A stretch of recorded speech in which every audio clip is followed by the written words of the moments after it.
The Trial. Franz Kafka. Chapter 1. Arrest. Conversation with Miss Grubach, then Miss Burstner. Someone must have been telling lies about Joseph K. He knew he had done nothing wrong, but one morning he was arrested. Every day at 8 o'clock in the morning he was brought his breakfast by Mrs. Grubach's cook. Miss Grubach was his landlady, but today she didn't come.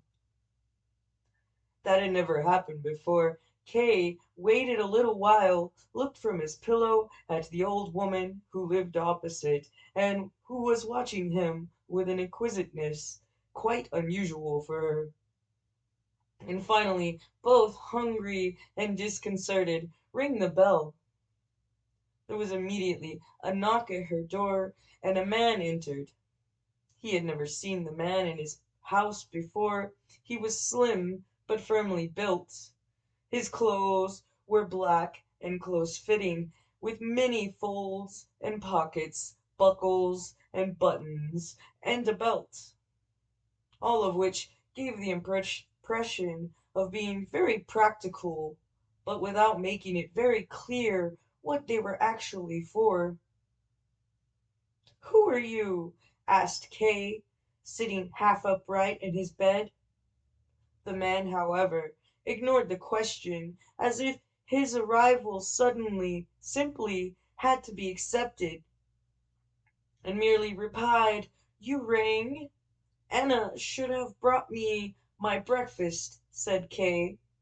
He tried to work out who the man actually was, first in silence, just through observation and by thinking about it, but the man didn't stay still to be looked at for very long.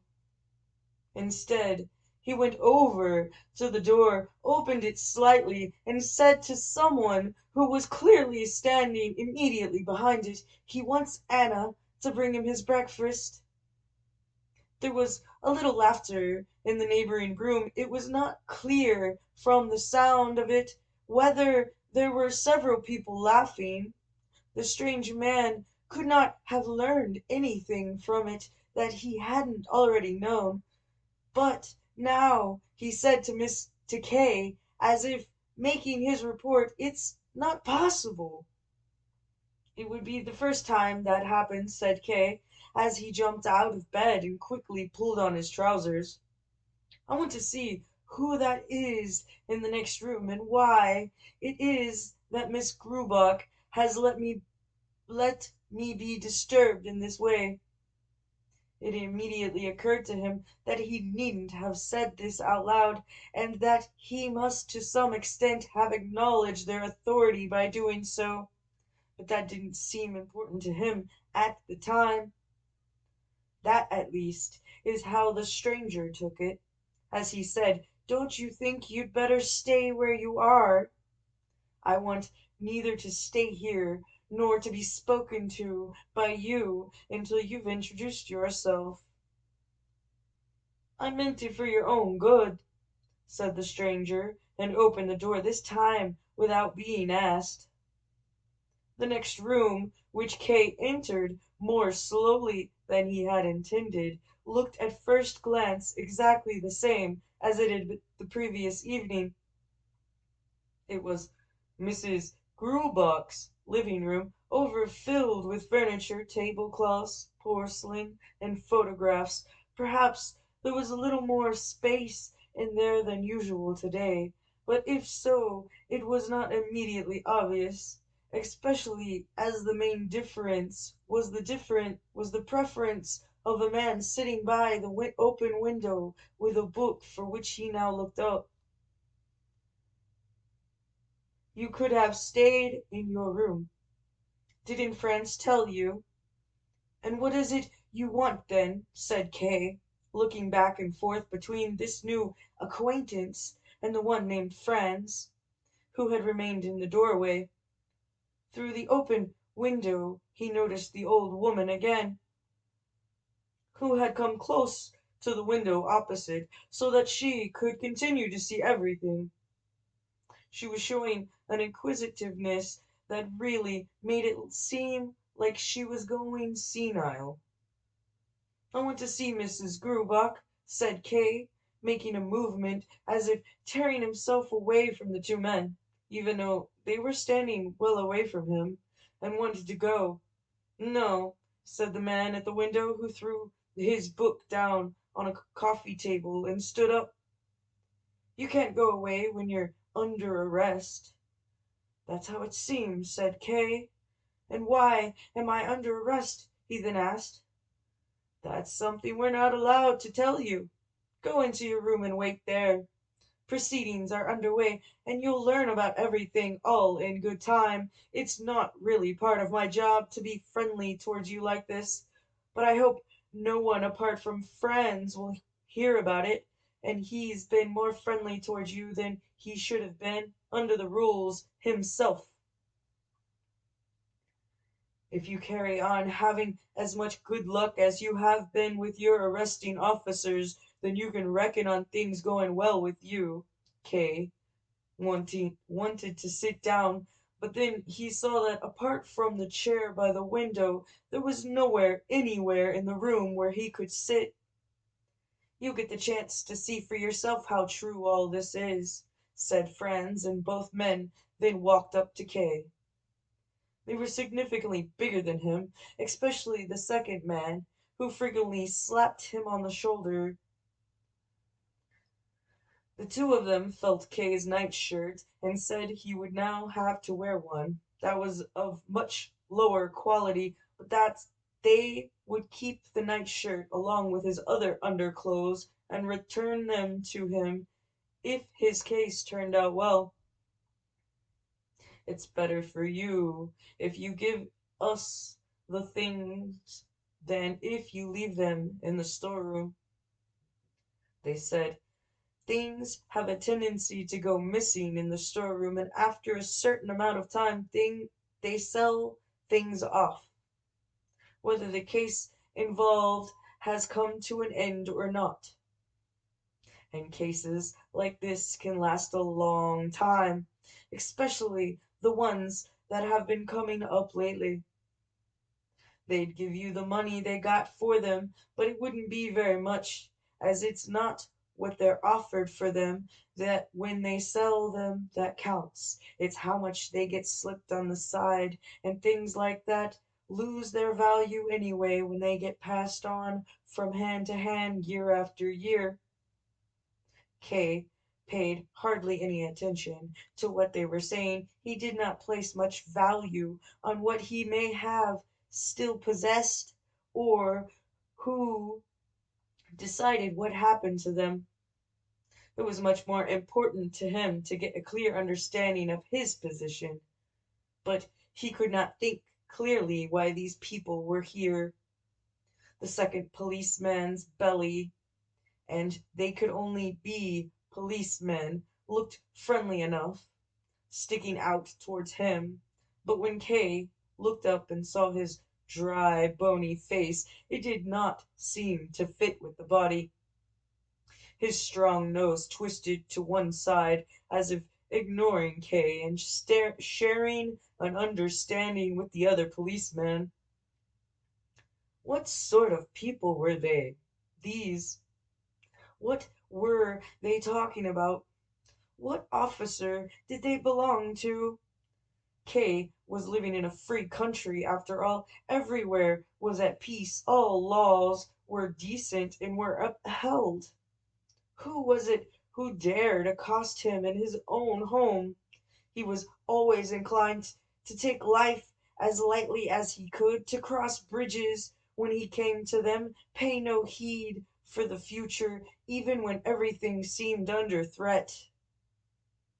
But here that did not seem the right thing to do. He could have taken it all as a joke, a big joke set up by his colleagues at the bank for some unknown reason, or also, perhaps, because today was his 30th birthday. It was all possible, of course. Maybe all he had to do was laugh in the policeman's face in some way, and they would laugh with him. Maybe they were tradesmen from the corner of the street. They looked like they might be, but he was, nevertheless, determined, ever since he first caught sight of the one called Franz, not to lose any slight advantage he might have had over these people. There was a very slight risk that people would later say he couldn't understand a joke. But although he wasn't normally in the habit of learning from experience, he might also have had a few unimportant occasions in mind when, unlike his more cautious friends, he had acted with no thought at all for what might follow and had been made to suffer for it. He didn't want that to happen again, not this time at least. If they were playing acting, he would act along with them. He still had time. "Allow me," he said, and hurried between the two policemen through into his room. He seemed sensible enough. He heard them say behind him. Once in his room, he quickly pulled open the drawer of his writing desk. Everything in it was very tidy, but in his agitation he was unable to find the identification documents he was looking for straight away. He finally found his bicycle permit and was about to go back to the policeman with it when it seemed to him too petty. So he carried on searching until he found his birth certificate. Just as he got back in the adjoining room, the door on the other side opened and Mrs. Gruback was about to enter. He only saw her for an instant, for as soon as she recognized Kay, she was clearly embarrassed, asked for forgiveness, and disappeared, closing the door behind very carefully. "Do come in," Kay could have said just then, but now he stood in the middle of the room with his papers in his hand and still looking at the door, which did not open again.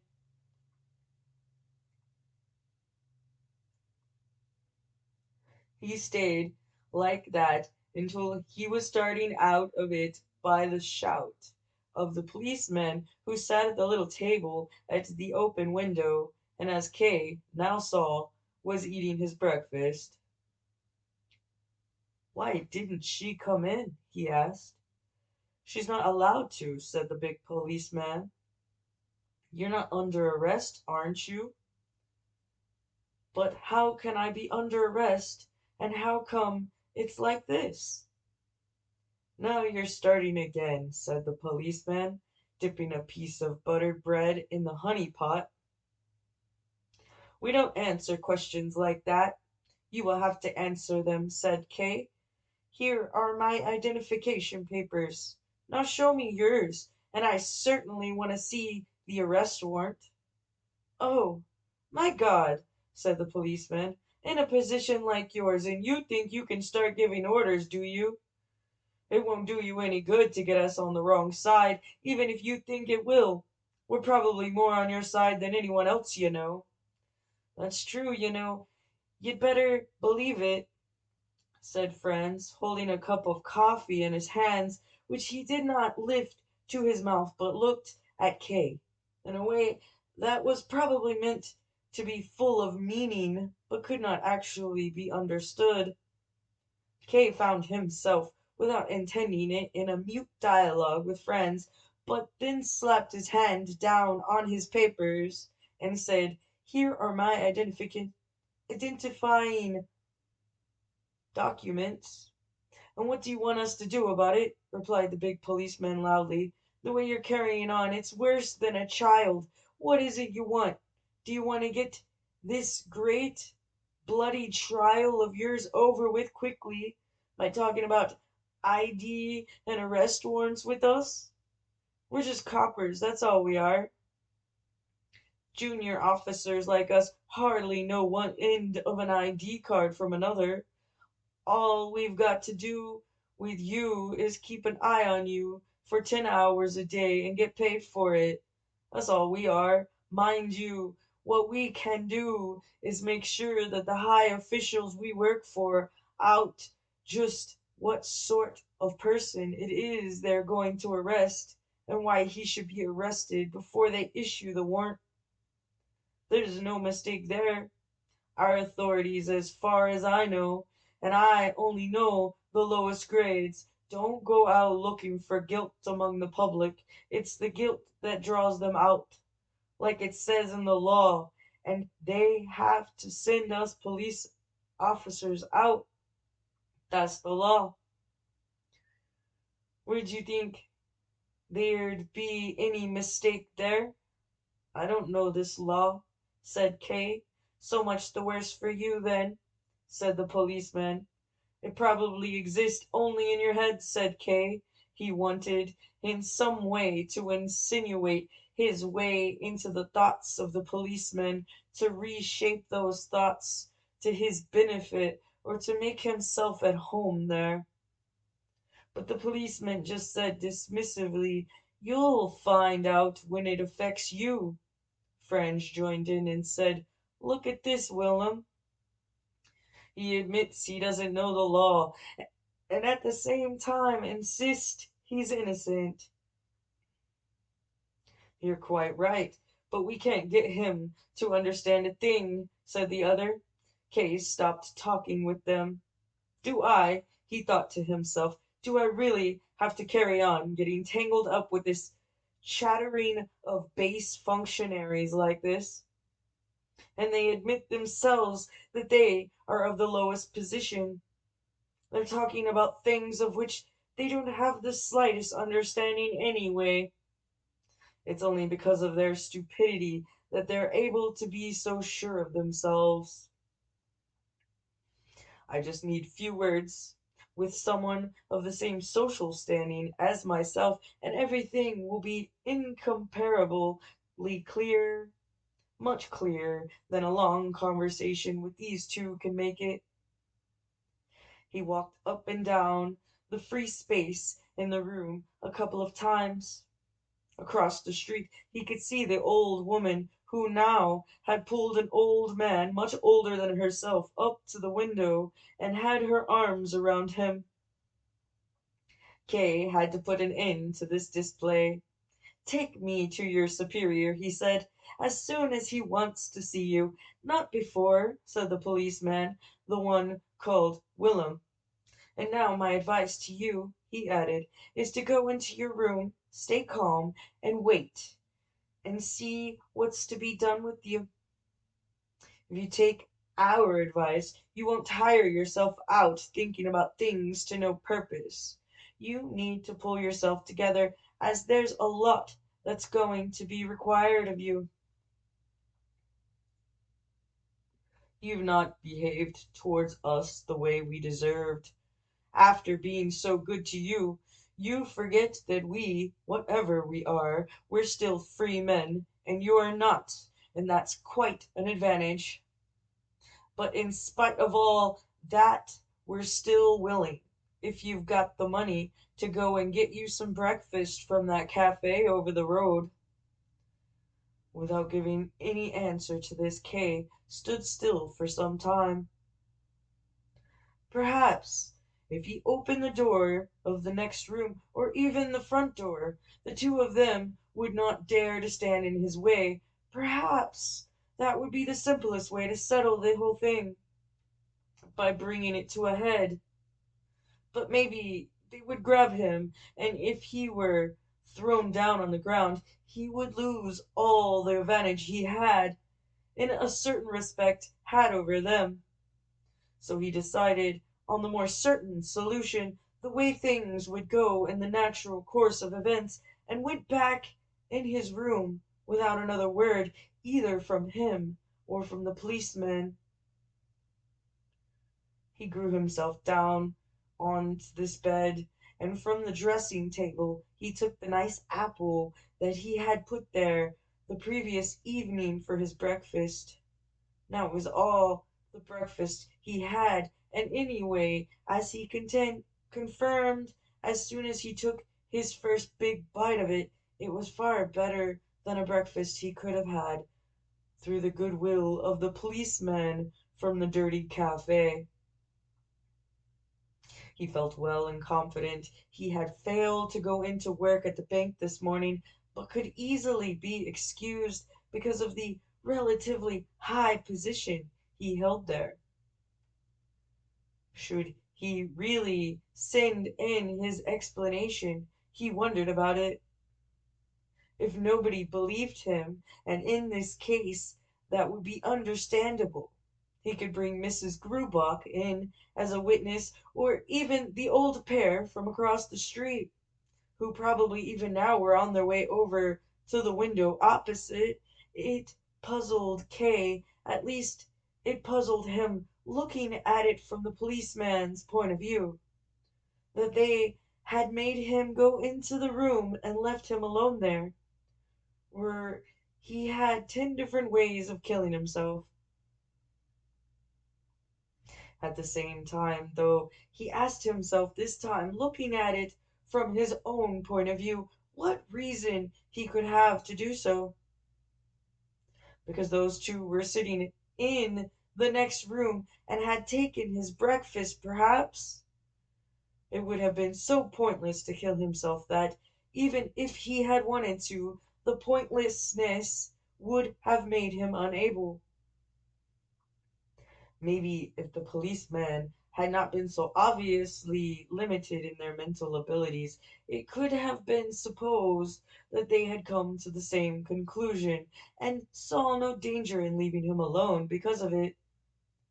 They could watch now, if they wanted, and see how he went over to the cupboard in the wall where he kept a bottle of good snaps, how he first emptied a glass of it in place of his breakfast, and how he then took a second glassful in order to give himself courage, the last one just as a precaution for the unlikely chance it would be needed. Then he was so startled by a shout to him from the other room that he struck his teeth against the glass. "The supervisor wants to see you," a voice said.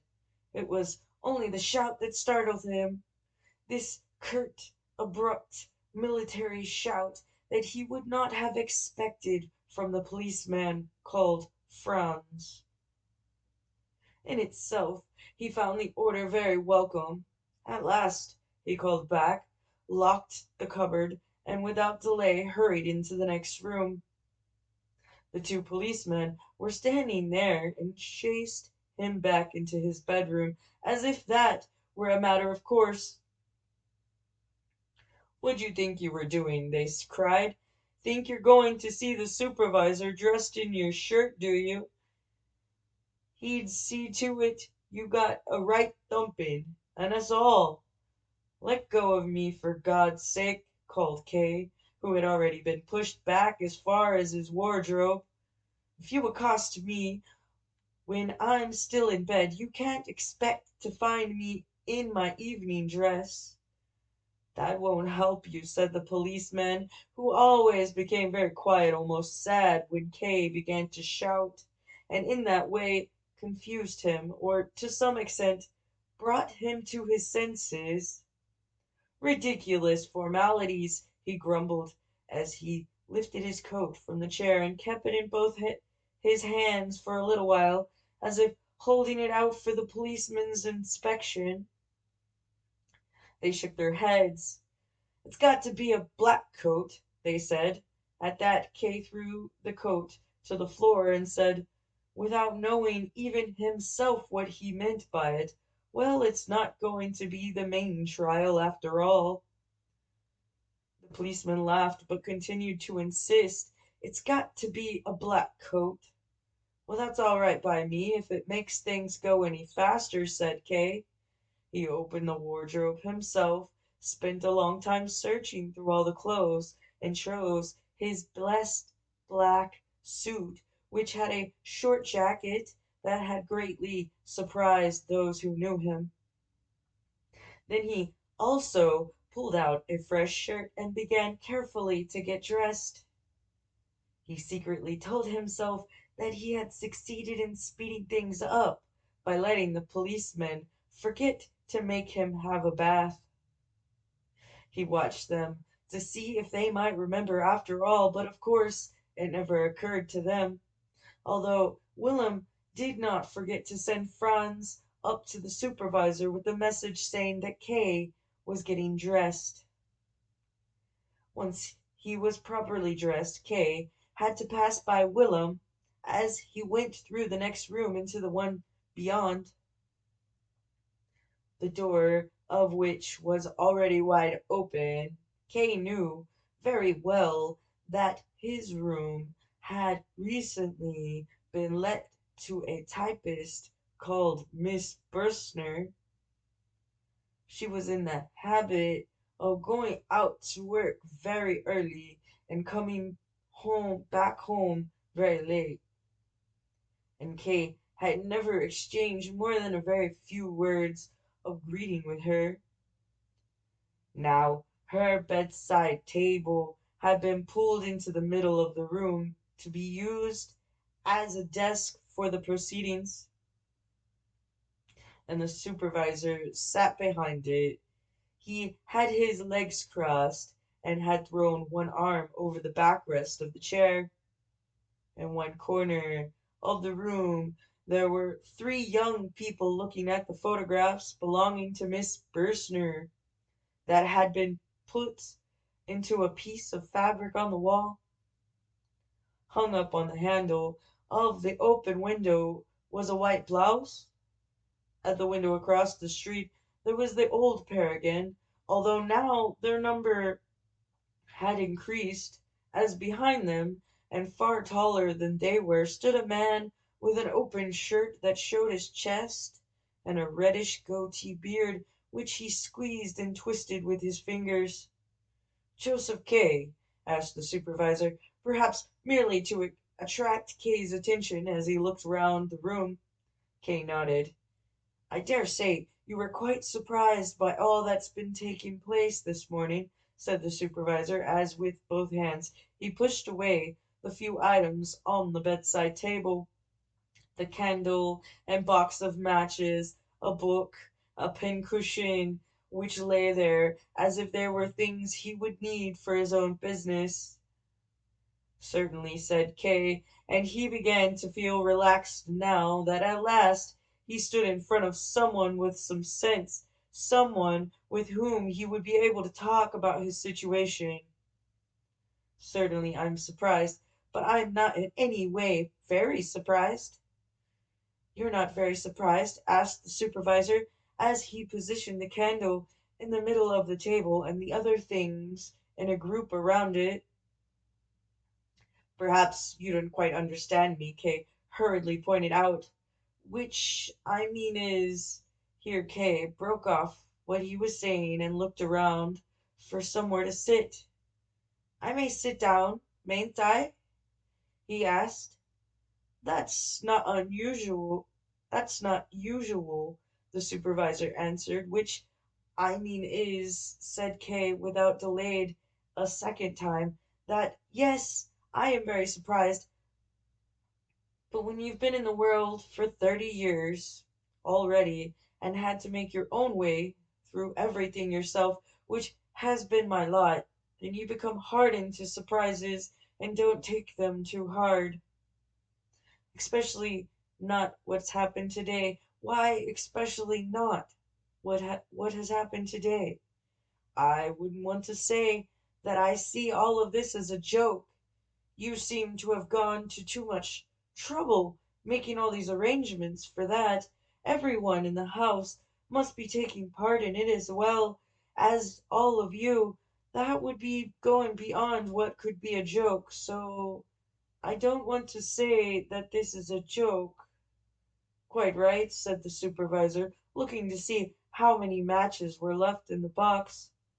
"But on the other hand," Kay went on, looking round at every one there, and even wishing he could get the attention of the three who were looking at the photographs, "on the other hand, This really can't be all that important. That follows from the fact that I've been indicted, but can't think of the slightest offense for which I could be indicted. But even that is all beside the point. The main question is, who is issuing the indictment? What office is conducting this affair? Are you officials? None of you is wearing a uniform unless what you are wearing, here he turned towards Franz, is meant to be a uniform. It's actually more of a traveling suit. I require a clear answer to all these questions, and I'm quite sure that once things have been made clear, we can take our leave of each other on the best of terms. The supervisor slammed the box of matches down on the table. You're making a big mistake, he said. These gentlemen and I have got nothing to do with your business. In fact, we know almost nothing about you. We could be wearing uniforms as proper and expect as you like, and your situation wouldn't be any worse for it. As to whether you're on a charge, I can't give you any sort of clear answer to that. I don't even know whether you are or not. You're under arrest. You're quite right about that, but I don't know any more than that. Maybe these officers have been chit-chatting with you. Well, if they have, that's all it is, chit-chat. I can't give you an answer to your question, but I can give you a bit of advice. You better think less about us and what's going to happen to you and think a bit more about yourself. Stop making all this fuss about your sense of innocence. You don't make such a bad impression, but with all this fuss, you're damaging it. And you ought to do a little less talking too. Almost everything you've said so far has been things we could have taken from your behavior. Even if you'd said no more than a few words, and what you have said has not exactly been in your favor. Kay stared at the supervisor. Was this man probably younger than he was, lecturing him like a schoolmaster? Was he being punished for his honesty with a telling off? And was he to learn nothing about the reason for his arrest or those who were arresting him? He became somewhat cross and began to walk up and down. No one stopped him doing this, and he pushed his sleeves back, felt his chest, straightened his hair, went over to the three men, said, "It makes no sense," at which these three turned round to face him and came towards him with serious expressions. He finally came again to a halt in front of the supervisor's desk. "State Attorney Hasterer is a good friend of mine," he said. "Can I telephone him?" "Certainly," said the supervisor, "but I don't know what the point of that will be. I suppose you must have some private matter you want to discuss with him." "What the point is?" shouted Kay, most disconcerted, that cross. "Who do you think you are? You want to see some point in it, while you're carrying out something as pointless as it could be? It's either to make you cry, 'These gentlemen first accost me, and now they sit or stand about in here and let me be hauled up in front of you.' What point there would be in telephoning a state attorney when I'm ostensibly under arrest." "Very well, I won't make the telephone call." "You can call him if you want to," said the supervisor, stretching his hand out towards the outer room where the telephone was. "Please go on. Do make your phone call." "No, I don't want to any more," said Kay, and went over to the window. Across the street the people were still there at the window, and it was only now that Kay had gone up to his window that they seemed to become uneasy about quietly watching what was going on. The old couple wanted to get up, but the man behind them calmed them down. "We've got some kind of audience over there," called Kay to the supervisor quite loudly as he pointed out with his forefinger. "Go away," he then called across to them, and the three of them did immediately retreat a few steps. The old pair even found themselves behind the man, who then concealed them with the breadth of his body, and seemed, going by the movement of his mouth, to be saying something incomprehensible into the distance. They did not disappear entirely, though, but seemed to be waiting for the moment when they could come back to the window without being noticed. "Intrusive, thoughtless people," said Kay as he turned back into the room. The supervisor may have agreed with him, at least Kay thought that was what he saw from the corner of his eye. But it was just as possible that he had not even been listening, as he had his hands pressed firmly on the table and seemed to be comparing the length of his fingers. The two policemen were sitting on a chest covered with a colored blanket, rubbing their knees. The three young people had put their hands on their hips and were looking round aimlessly. Everything was still, like in some office that has been forgotten about. "Now, gentlemen," called out Kay, and for a moment it seemed as if he was carrying all of them on his shoulders, "it looks like your business with me is over with. In my opinion, it's best now to stop wondering about whether you're proceeding correctly or incorrectly, and to bring the matter to a peaceful close with a mutual handshake. If you are of the same opinion, then please." And he walked up to the supervisor's desk and held out his hand to him. The supervisor raised his eyes, bit his lip, and looked at Kay's outstretched hand. Kay still believed the supervisor would do as he suggested, but instead he stood up, picked up a hard round hat that was laying on Miss Buster's bed, and put it carefully on his head, using both hands, as if trying on a new hat. "Everything seemed so simple to you, doesn't it?" he said to Kay, as he did so. "So you think we should bring the matter to a peaceful close, do you? No, no, that won't do, mind you. On the other hand, I certainly wouldn't want you to think there's no hope for you. No, why should you think that? You're simply under arrest, nothing more than that. That's what I had to tell you. That's what I've done, and now I've seen how you've taken it. That's enough for one day, and we can take our leave of each other for the time being at least. I expect you'll want to go into the bank now, won't you?" "Into the bank?" asked Kay. "I thought I was under arrest," Kay said, this with a certain amount of defiance, as, although his handshake had not been accepted, he was feeling more independent of all these people, especially since the supervisor had stood up. He was playing with them. If they left, he had decided he would run after them and offer to let them arrest him.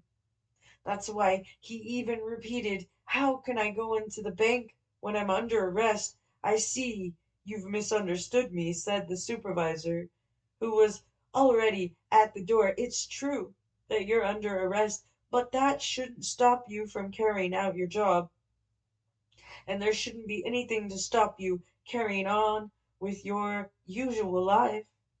In that case, it's not too bad being under arrest," said Kay, and went up close to the supervisor. "I never meant it should be anything else," he replied. "It hardly seems to have been necessary notifying me of the arrest in that case," said Kay, and went even closer. The others had also come closer. All of them had gathered together into a narrow space by the door. "That was my duty," said the supervisor. "A silly duty," said Kay, unyielding. Maybe so, replied the supervisor. Only don't let waste our time talking on like this. I had assumed you'd be wanting to go to the bank. As you're paying close attention to every word, I'll add this. I'm not forcing you to go to the bank. I just assumed you wanted to. And to make things easier for you, and to let you get to the bank with as little fuss as possible, I've put these three gentlemen, colleagues of yours, at your disposal. What's that? Exclaimed Kay, and looked at the three in astonishment. He could only remember seeing them in their group by the photographs.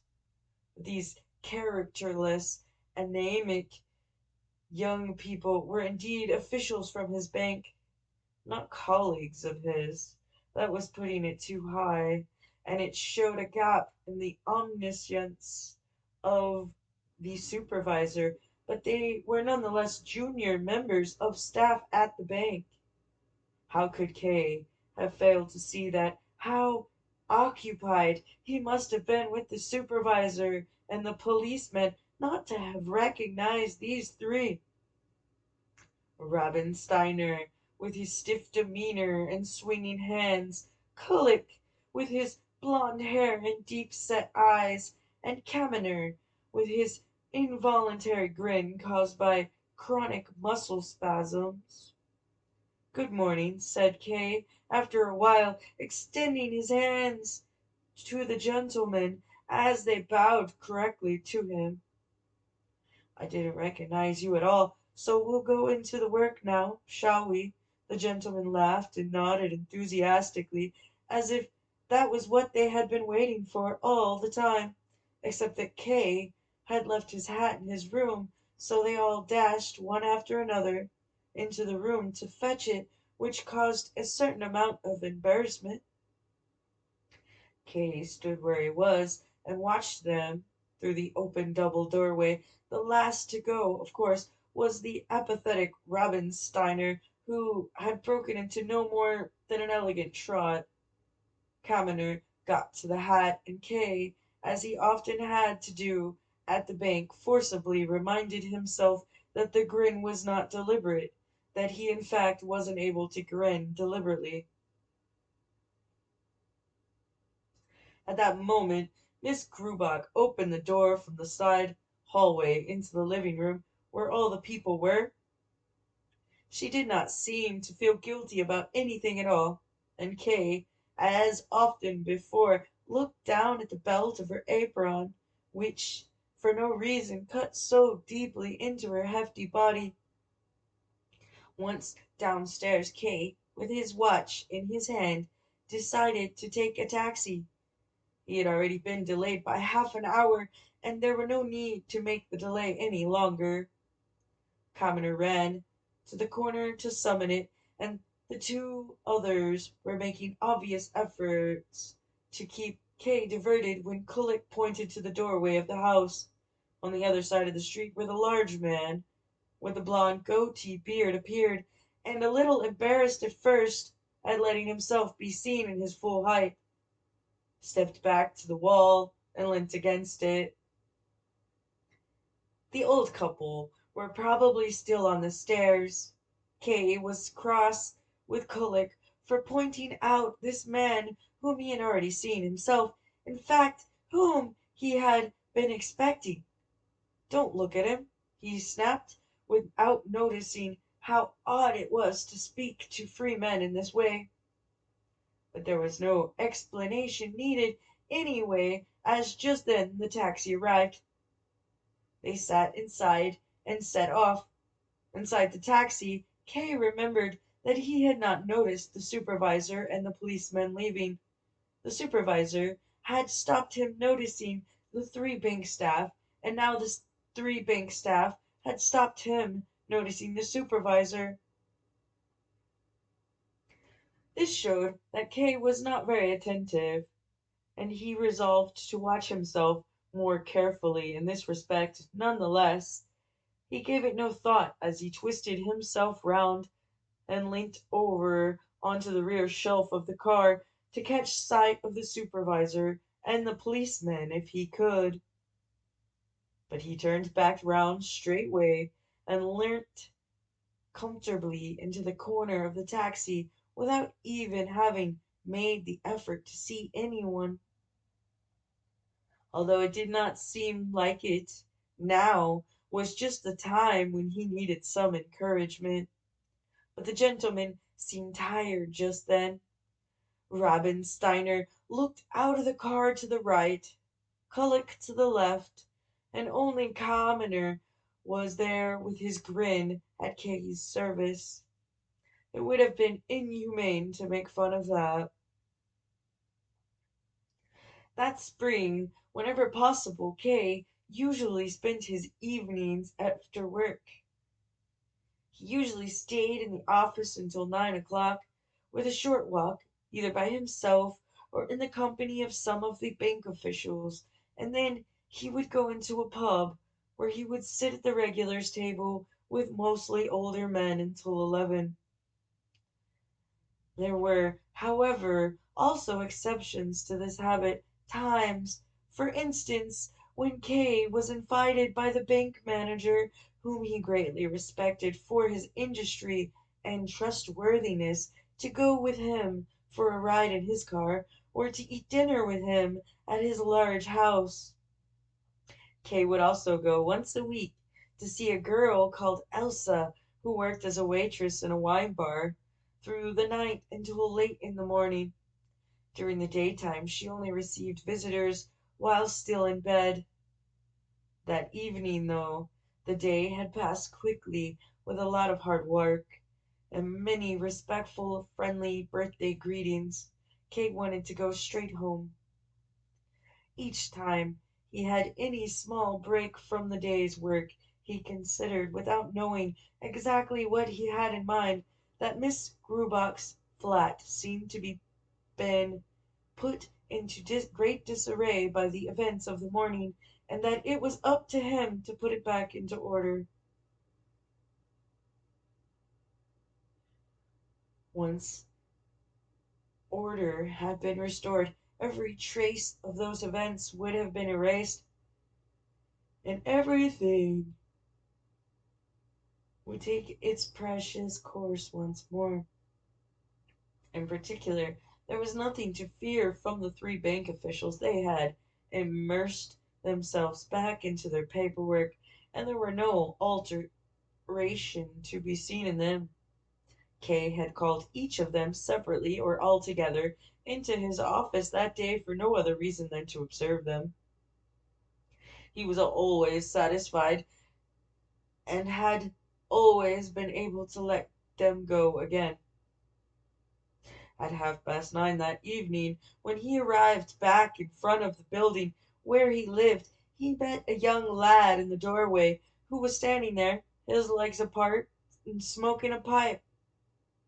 "Who are you?" immediately asked Kay, bringing his face close to the lad's, as it was hard to see in the half light of the landing. "I'm the landlord's son, sir," answered the lad, taking the pipe from his mouth and stepping to one side. "The landlord's son?" asked Kay, and impatiently knocked on the ground with his stick. "Did you want anything, sir? Would you like me to fetch my father?" "No, no," said Kay. There was something forgiving in his voice, as if the boy had harmed him in some way and he was excusing him. "It's all right," he said then, and went on, but before going up the stairs he turned round once more. He could have gone directly to his room, but as he wanted to speak with Mrs. Grubach, he went straight to her door and knocked. She was sat at the table with a knitting stocking and a pile of old stockings in front of her. Kay apologized, a little embarrassed at coming so late, but Miss Grubach was very friendly and did not want to hear any apology. She was always ready to speak to him. He knew very well that he was her best and favorite tenant. Kay looked round her room. It looked exactly as it usually did. The breakfast dishes which had been on the table by the window that morning, had already been cleared away. A woman's hand will do many things when nobody's looking. He thought he might himself have smashed all the dishes on the spout, but certainly would have not been able to carry it all out. He looked at Miss Grubach with some gratitude. "Why are you working so late?" he asked. They were now both sitting at the table, and Kay now and then sank his hands into the pile of stockings. "There's a lot of work to do," she said. "During the day I belong to the tenants.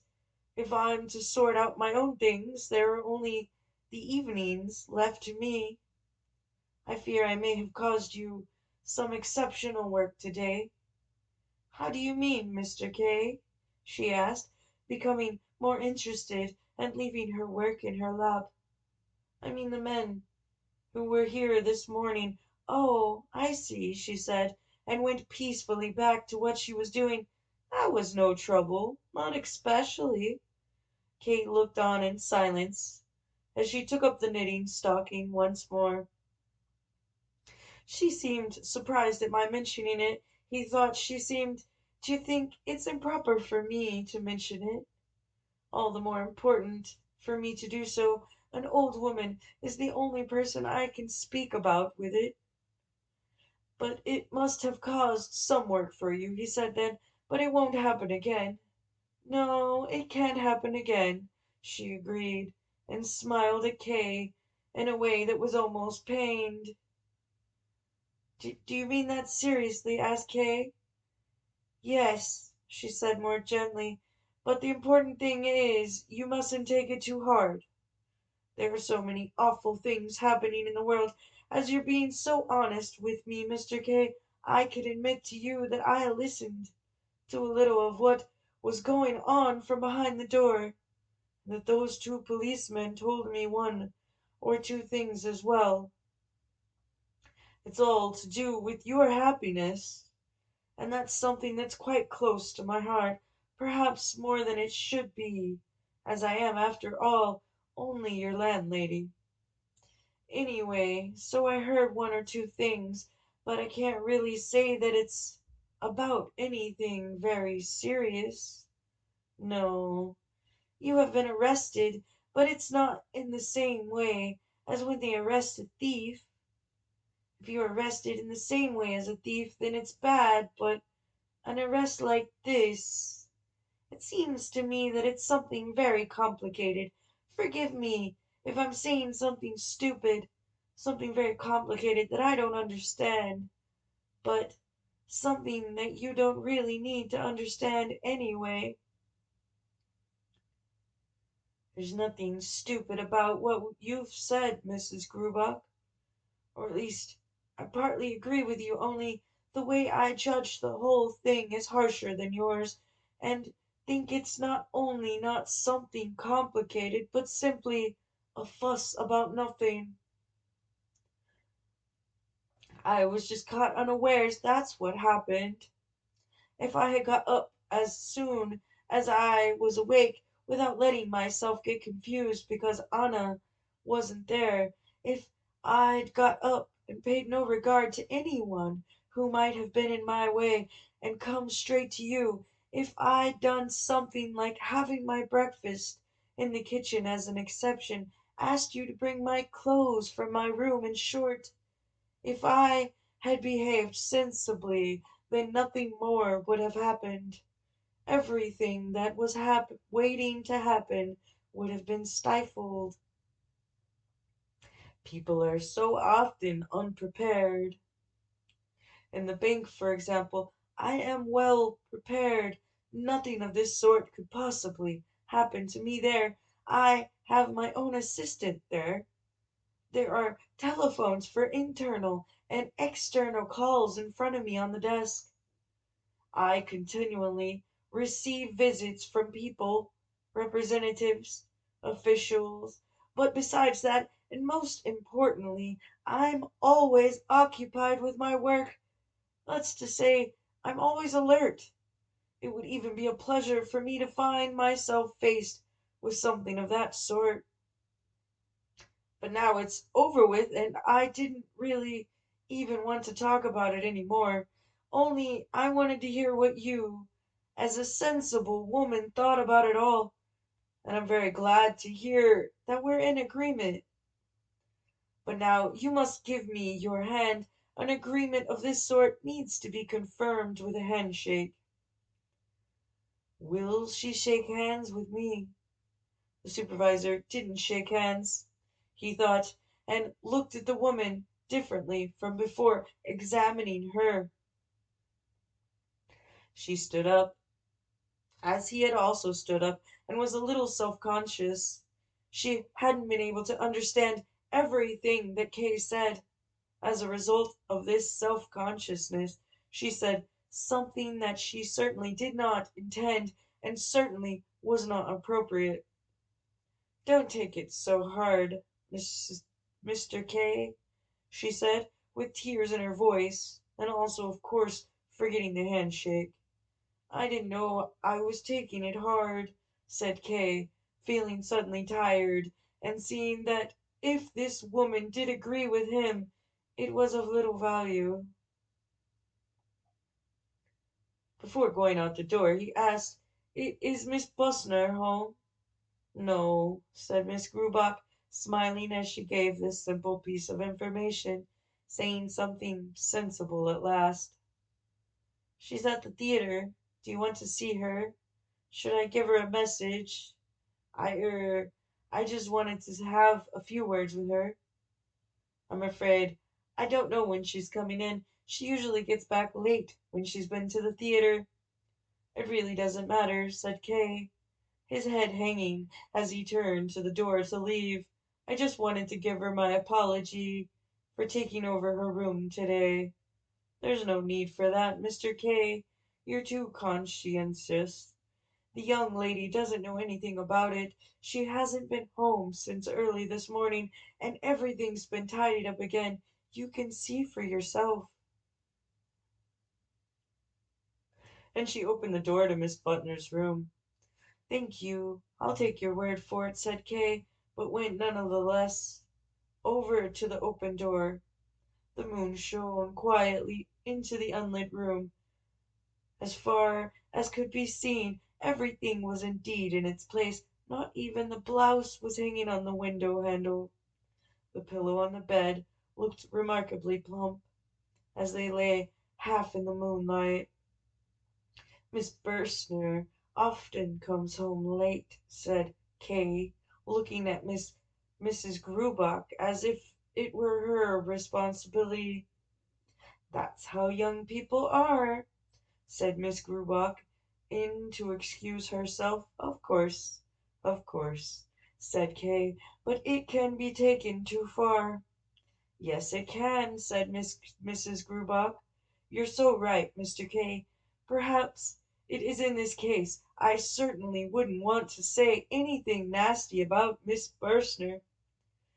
She is a good, sweet girl, friendly, tidy, punctual, works hard. I appreciate all that very much, but one thing is true, she ought to have more pride, be a bit less forthcoming.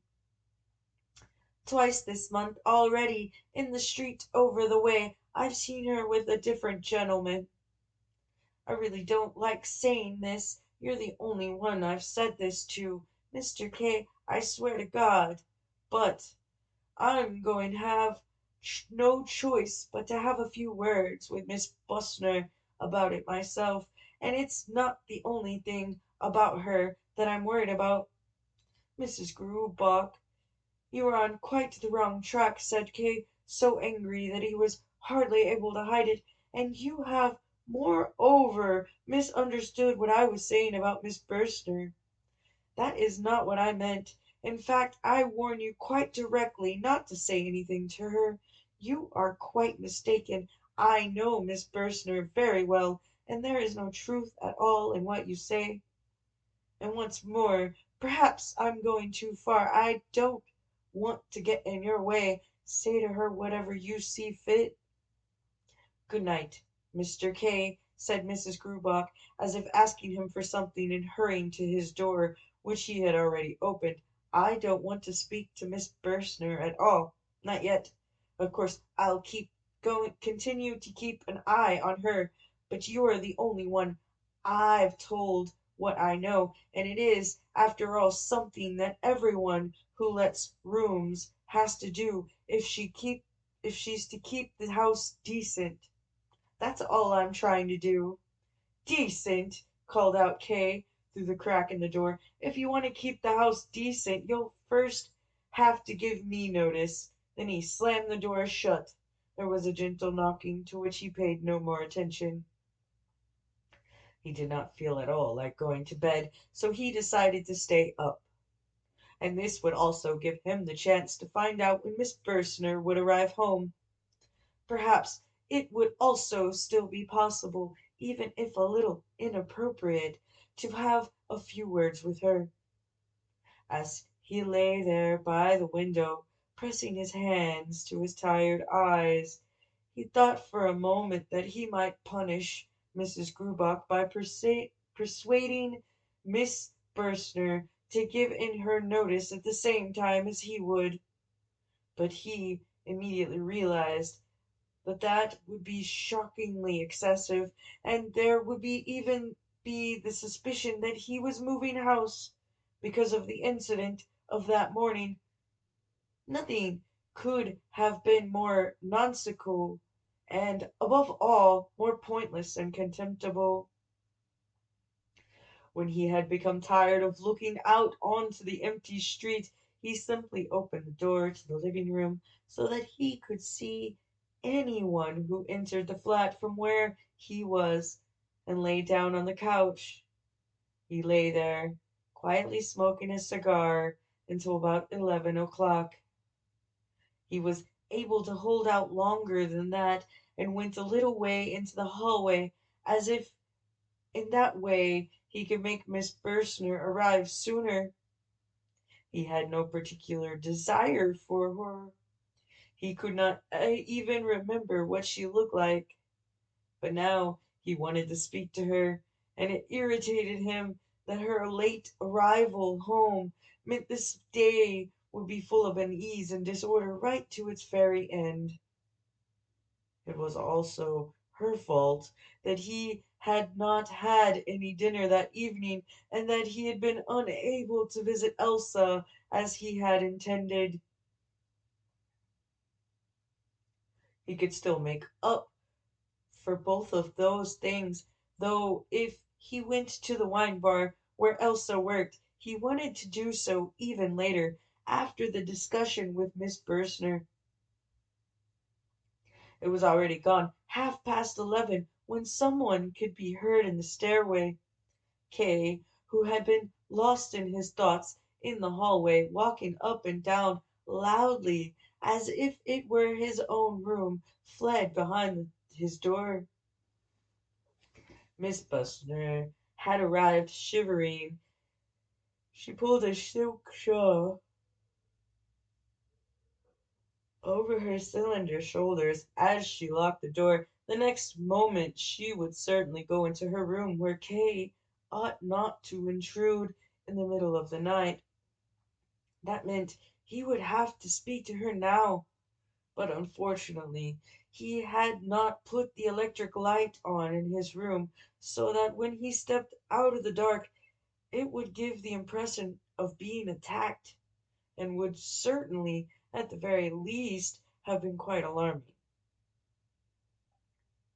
There was no time to lose, and in his helplessness he whispered through the crack of the door, "Miss Bursner." It sounded like he was pleading with her, not calling to her. "Is there someone there?" asked Miss Bursner, looking round, with her eyes wide open.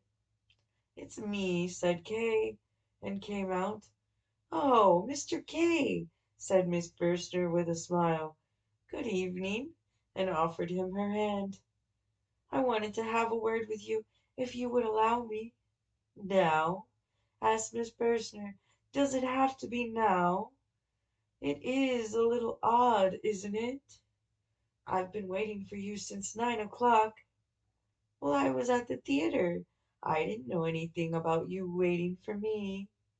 The reason I need to speak to you only came up today. I see. Well, I don't see why not. I suppose, apart from being so tired I could drop, came into my room for a few minutes then. We certainly can't talk out here. We'd wake everyone up, and I think that would be more unpleasant for us than for them. Wait here till I put the light on in my room, and then turn the light down out here. Kay did as he was told, and then even waited until Miss Burstner came out of her room and quietly invited him in once more to come in. Sit down, she said, indicating the ottoman where while she herself remained standing by the bedpost. Despite the tiredness she had spoken of, she did not even take off her hat, which was small but decorated with an abundance of flowers. What is it you wanted, then? I'm really quite curious. She gently crossed her legs. I expect you'll say, Kay began, that the matter really isn't all that urgent and we don't need to talk about it right now, but I never listen to introductions, said Miss Bursner. That makes my job so much easier, said Kay. This morning, to some extent through my fault, your room was made a little untidy. This happened because of people I did not know and against my will, but as I said, because of my fault. I wanted to apologize for it. My room? Asked Miss Bustner, and instead of looking round the room scrutinized Kay. Is it true? Said Kay, and now for the first time they looked at each other in the eyes. There's no point in saying exactly how this came about. That's the interesting thing about it. No. Well then, I don't want to force my way into any secrets. If you insist that it's of no interest, I won't insist. I'm quite happy to forgive you for it, as you ask, especially as I can't see anything at all that's been left untidy. With her hand laid flat on her lower hip, she made a tour of the room. At the mat where the photographs were, she stopped. Look at this. My photographs really have been put in the wrong places. Oh, that's horrible. Someone really had been in my room without permission. Kay nodded, and quietly cursed Kaminer, who worked at his bank, and who was always active doing things that had neither use nor purpose. It is odd, said Miss Bursner, that I am forced to forbid you to do something that you ought to have forbidden yourself to do, namely, to come into my room when I am not here. But I did explain to you, said Kay, and went over to join her by the photographs, that it wasn't me who interfered with your photographs, but as you don't believe me, I'll have to admit that the investigating committee brought along 3 bank employees with them. One of them must have touched your photographs, and as soon as I get the chance, I'll ask to have him dismissed from the bank. Yes, there was an investigating committee here, added Kay, as the young woman was looking at him inquiringly. Because of you? She asked. Yes, answered Kay. No, the lady cried with a laugh. Yes, they were, said Kay. You believe that I'm innocent, then do you? Well, now, innocent, said the lady. I don't want to start making any pronouncements that might have serious consequences. I don't really know you after all. It means they're dealing with a serious criminal if they send an investigating committee straight out to get him. But you're not in custody now. At least, I take it you've not escaped from prison, considering that you seem quite calm. So you can't have committed any crime of that sort. Yes, said Kay, but it might be that the investigating committee could see that I'm innocent, or not so guilty as had been supposed. Yes, that's certainly a possibility, said Miss Bursner, who seemed very interested. Listen, said Kay, You don't have much experience in legal matters. No, that's true, I don't. And I've often regretted it, as I'd like to know everything, and I'm very interested in legal matters. There's something peculiarly attractive about the law, isn't there? But I'll certainly be perfecting my knowledge in this area, as next month I start work in a legal office. That's very good, said Kay. That means you'll be able to give me some help with my trial. That could well be, said Miss Burstner. Why not? I like to make use of what I know. I mean it quite seriously, said Kay, or at least half seriously, as you do. This affair is too petty to call in a lawyer, but I could make good use of someone who could give me advice. Yes, but if I'm going to give you advice, I'll have to know what it's all about, said Miss Burstner. That's exactly the problem, said Kay. I don't know that myself. So you have been making fun of me, then, said Miss Burstner, exceedingly disappointed. You really ought not to try something like that on this time of night. And she stepped away from the photographs where they had stood so long together. Miss Burstner, no, I'm not making fun of you. Please believe me. I've already told you everything I know, more than I know, in fact, as it actually wasn't even an investigation committee. That's just what I called them, because I don't know what else to call them. There was no cross questioning at all. I was merely arrested, but by a committee. Miss Burstner sat on the ottoman and laughed again. What was it like then? She asked. It was terrible, said Kay. Although his mind was no longer on the subject, he had become totally absorbed by Miss Burstner's gaze, who was supporting her chin on one hand, the elbow rested on the cushion of the ottoman, and slowly stroking her hip with the other. That's too vague, said Miss Burstner. What's too vague? Asked Kay. Then he remembered himself and asked, Would you like me to show you what it was like? He wanted to move in some way, but did not want to leave. I'm already tired, said Miss Burstner. You arrived back so late, said Kay. Now you've started telling me off. Well, I suppose I deserve it, as I shouldn't have let you in here in the first place. And it turns out there wasn't even any point.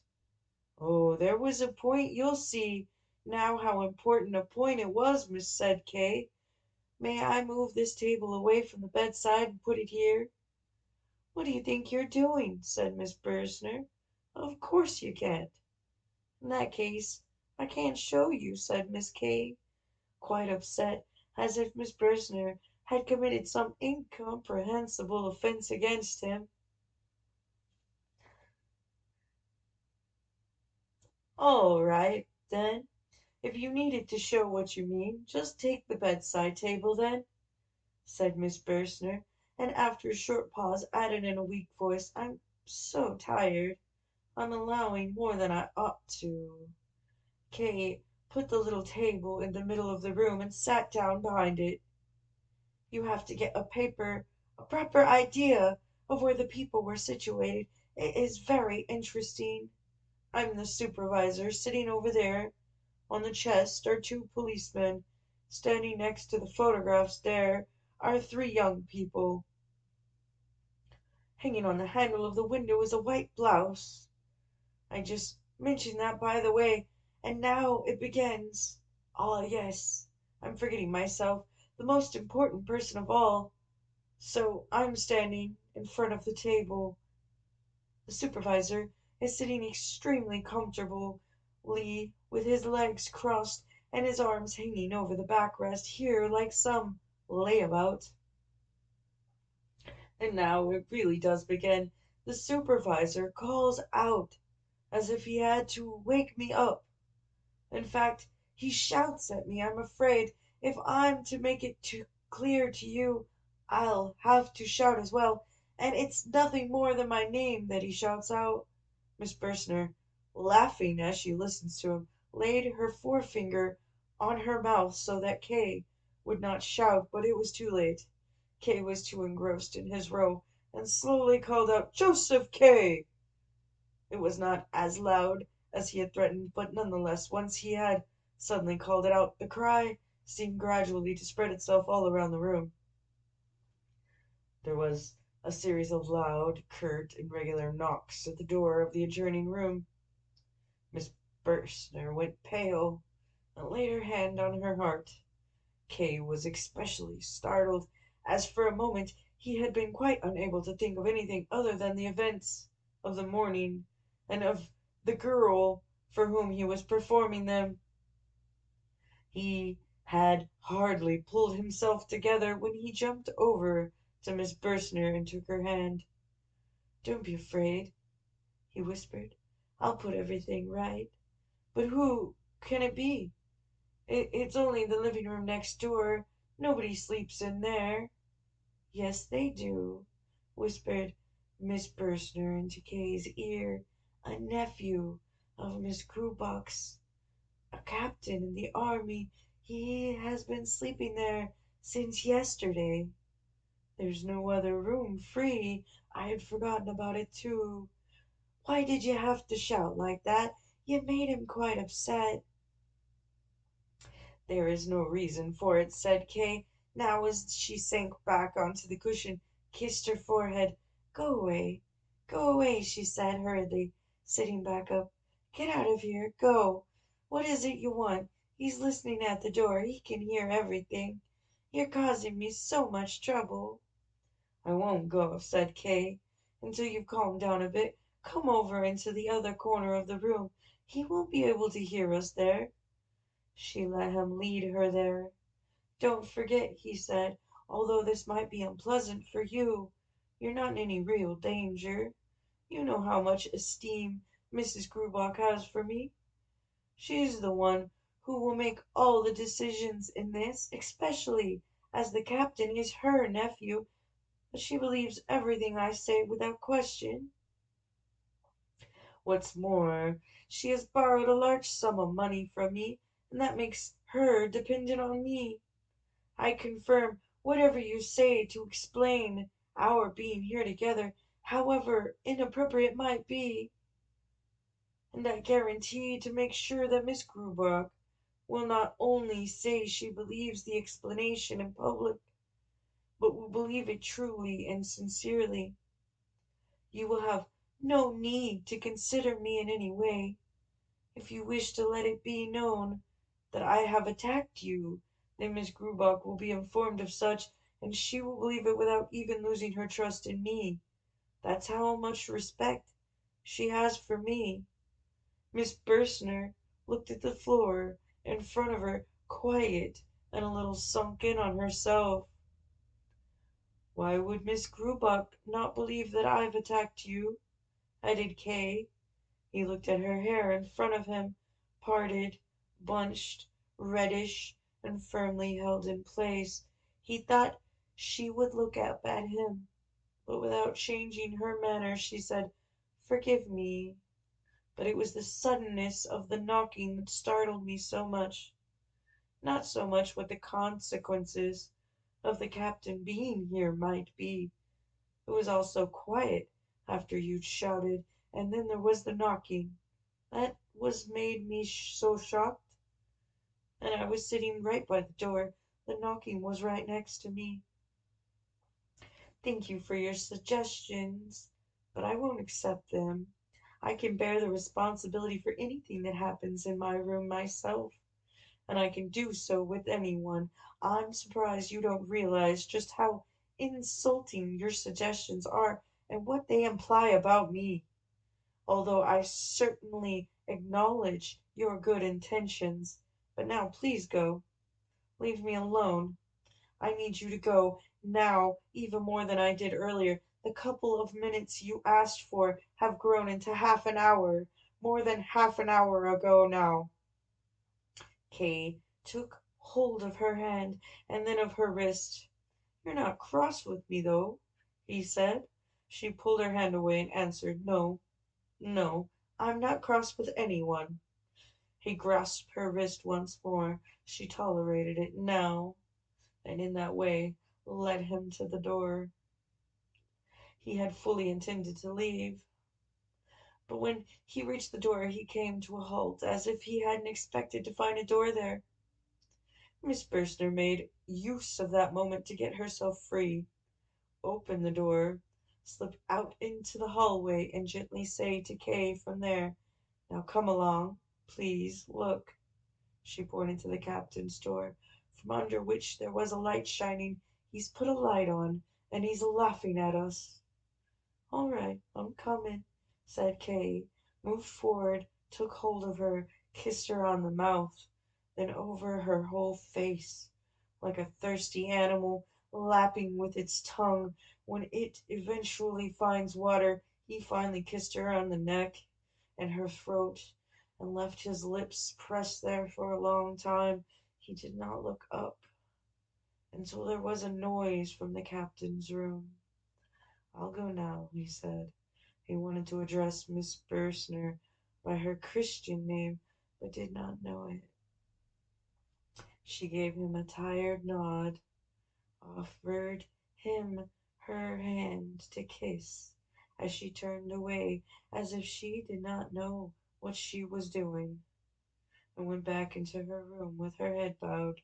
A short while later Kay was lying in his bed. He was very soon went to sleep, but before he did, he thought a little while longer about his behavior. He was satisfied with it, but felt some surprise that he was not more satisfied. He was seriously worried about Miss Bursner because of the captain. Chapter 2. First cross-examination.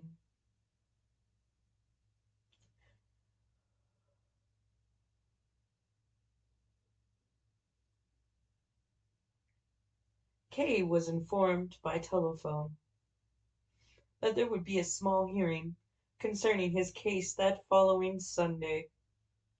He was made aware that these cross-examinations would follow one another regularly, perhaps not every week, but quite frequently. On the one hand, it was in everyone's interest to bring proceedings quickly to their conclusion, but on the other hand, every aspect of the examinations had to be carried out thoroughly, without lasting too long because of the associated stress. For these reasons, it had been decided to hold a series of brief examinations, following on one after another.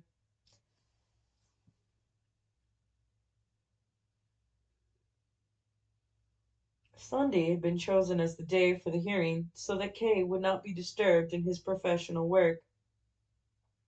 It was assumed that he would be in agreement with this, but if he wished for another date, then, as far as possible, he could be accommodated. Cross-examinations even being held in the night, for instance, but Kay would probably not be fresh enough at that time. Anyway, as long as Kay made no objection, the hearing would be left on Sundays. It was a matter of course that he would have to appear without fail. There was probably no need to point this out to him. He would be given the number of the building where he was to present himself, which was in a street in a suburb well away from the city center, which Kay had never been to before. Once he had received this notice, Kay hung up the receiver without giving an answer. He had decided immediately to go there that Sunday. It was certainly necessary. Proceedings had begun, and he had to face up to it. And this examination would probably also be the last. He was still in thought, standing in thought by the telephone, when he heard the voice of the deputy director behind him. He wanted to use the telephone, but Kay stood in his way.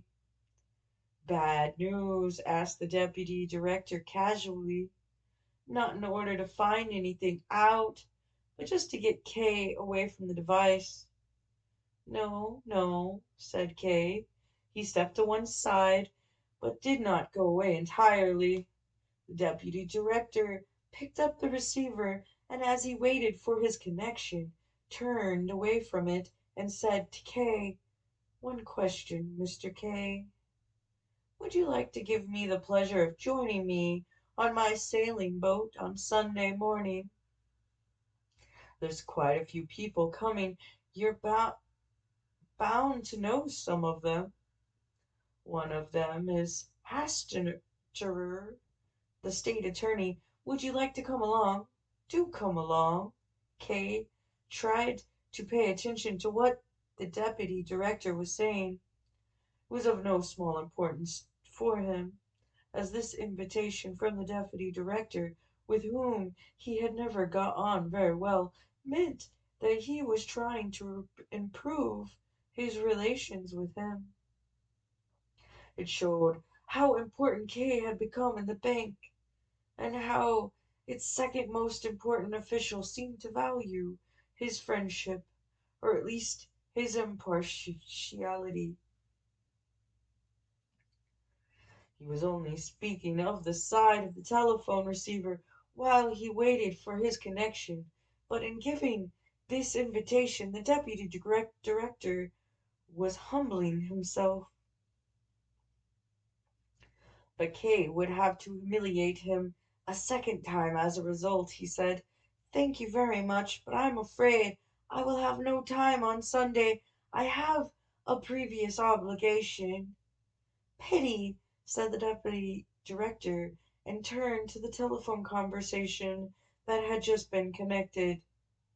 It was not a short conversation, but Kay remained standing, confused by the instrument all the time it was going on. It was only when the deputy director hung up that he was shocked into awareness and said, in order to partially excuse his standing there for no reason, "I've just received a telephone call. There's somewhere I need to go, but they forgot to tell me what time." "Ask them then," said the deputy director.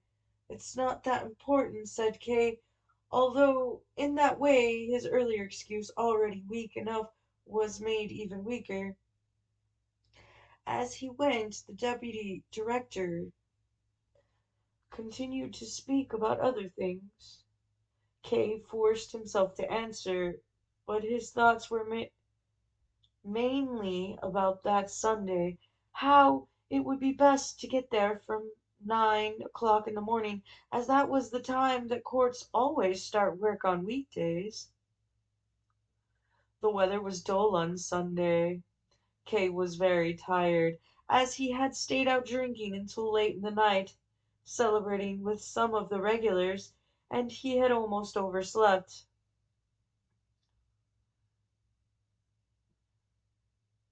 He dressed hurriedly, without the time to think and assemble the various plans he had worked out during the week. With no breakfast, he rushed to the suburb he had been told about. Oddly enough, although he had little time to look around him, he came across the three bank officials involved in his case, Robinsheimer, Kulik, and Kaminer. The first two were traveling in a tram that went across Kay's route, but Kaminer sat on the terrace of a cafe and leant curiously over the wall as Kay came over. All of them seemed to be looking at him, surprised at seeing their superior running. It was a kind of pride that made Kay want to go on foot. This was his affair, and the idea of any help from strangers, however slight, was repulsive to him. He also wanted to avoid asking for anyone's help, because that would initiate them into the affair, even if only slightly.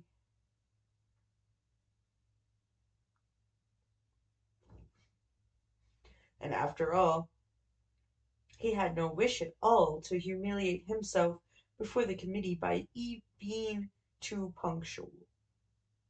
Anyway, now he was running. so that he would get there by 9 o'clock if at all possible, even though he had no appointment for this time.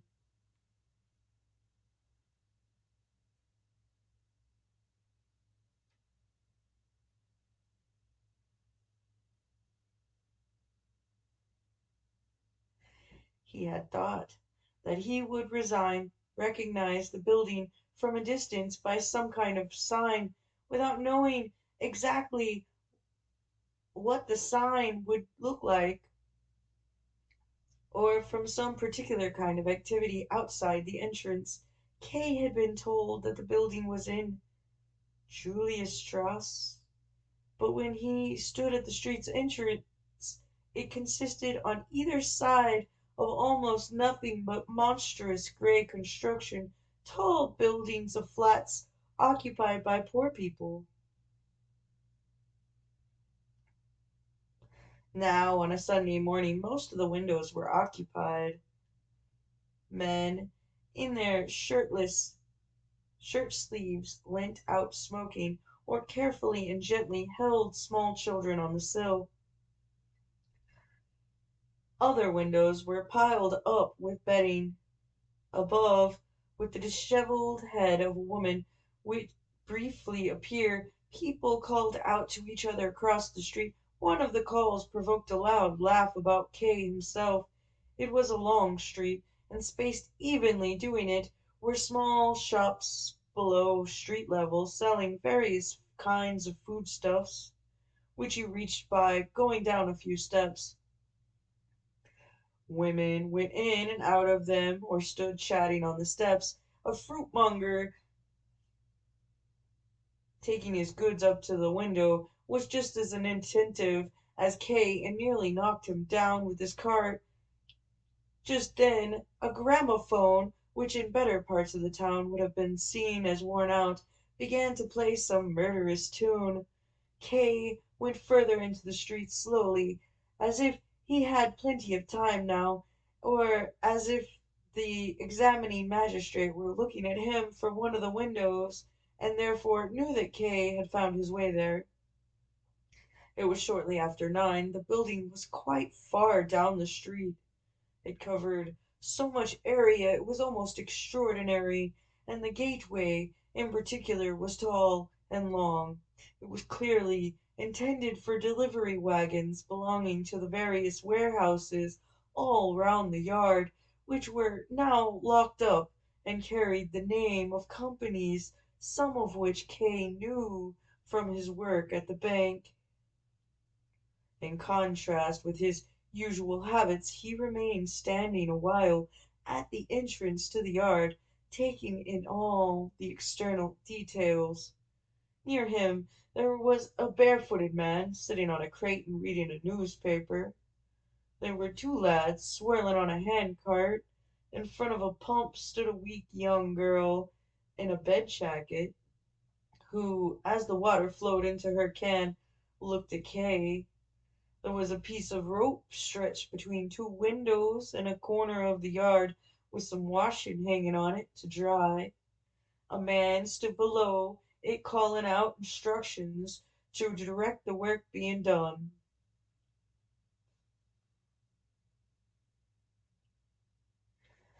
Kay went over to the stairway to get to the room where the hearing was to take place, but then stood still again, as beside these steps he could see three other stairway entrances, and there also seemed to be a small passageway at the end of the yard leading into a second yard.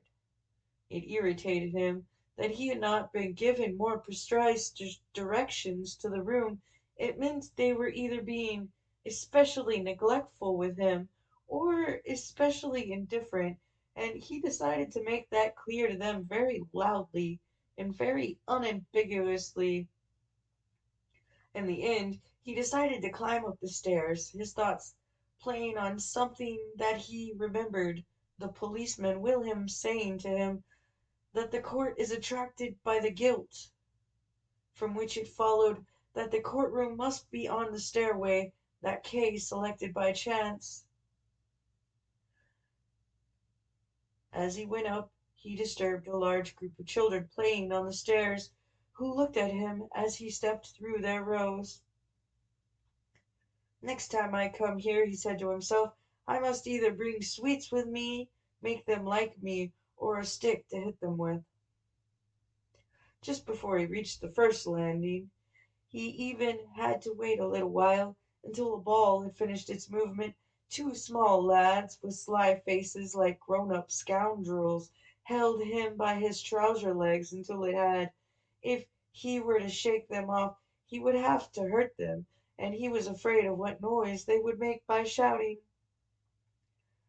On the first floor, his search began for real. He still felt unable to ask for the investigating committee, and so he invented a joiner called Lands. That name occurred to him because the captain, Mrs. Grubach's nephew, was called Lands, so that he could ask at every flat whether Lands the joiner lived there, and thus obtain a chance to look into the rooms. It turned out, though, that was mostly possible without further ado, as almost as the doors were left open the children ran in and out. Most of them were small, one-windowed rooms, where they also did the cooking.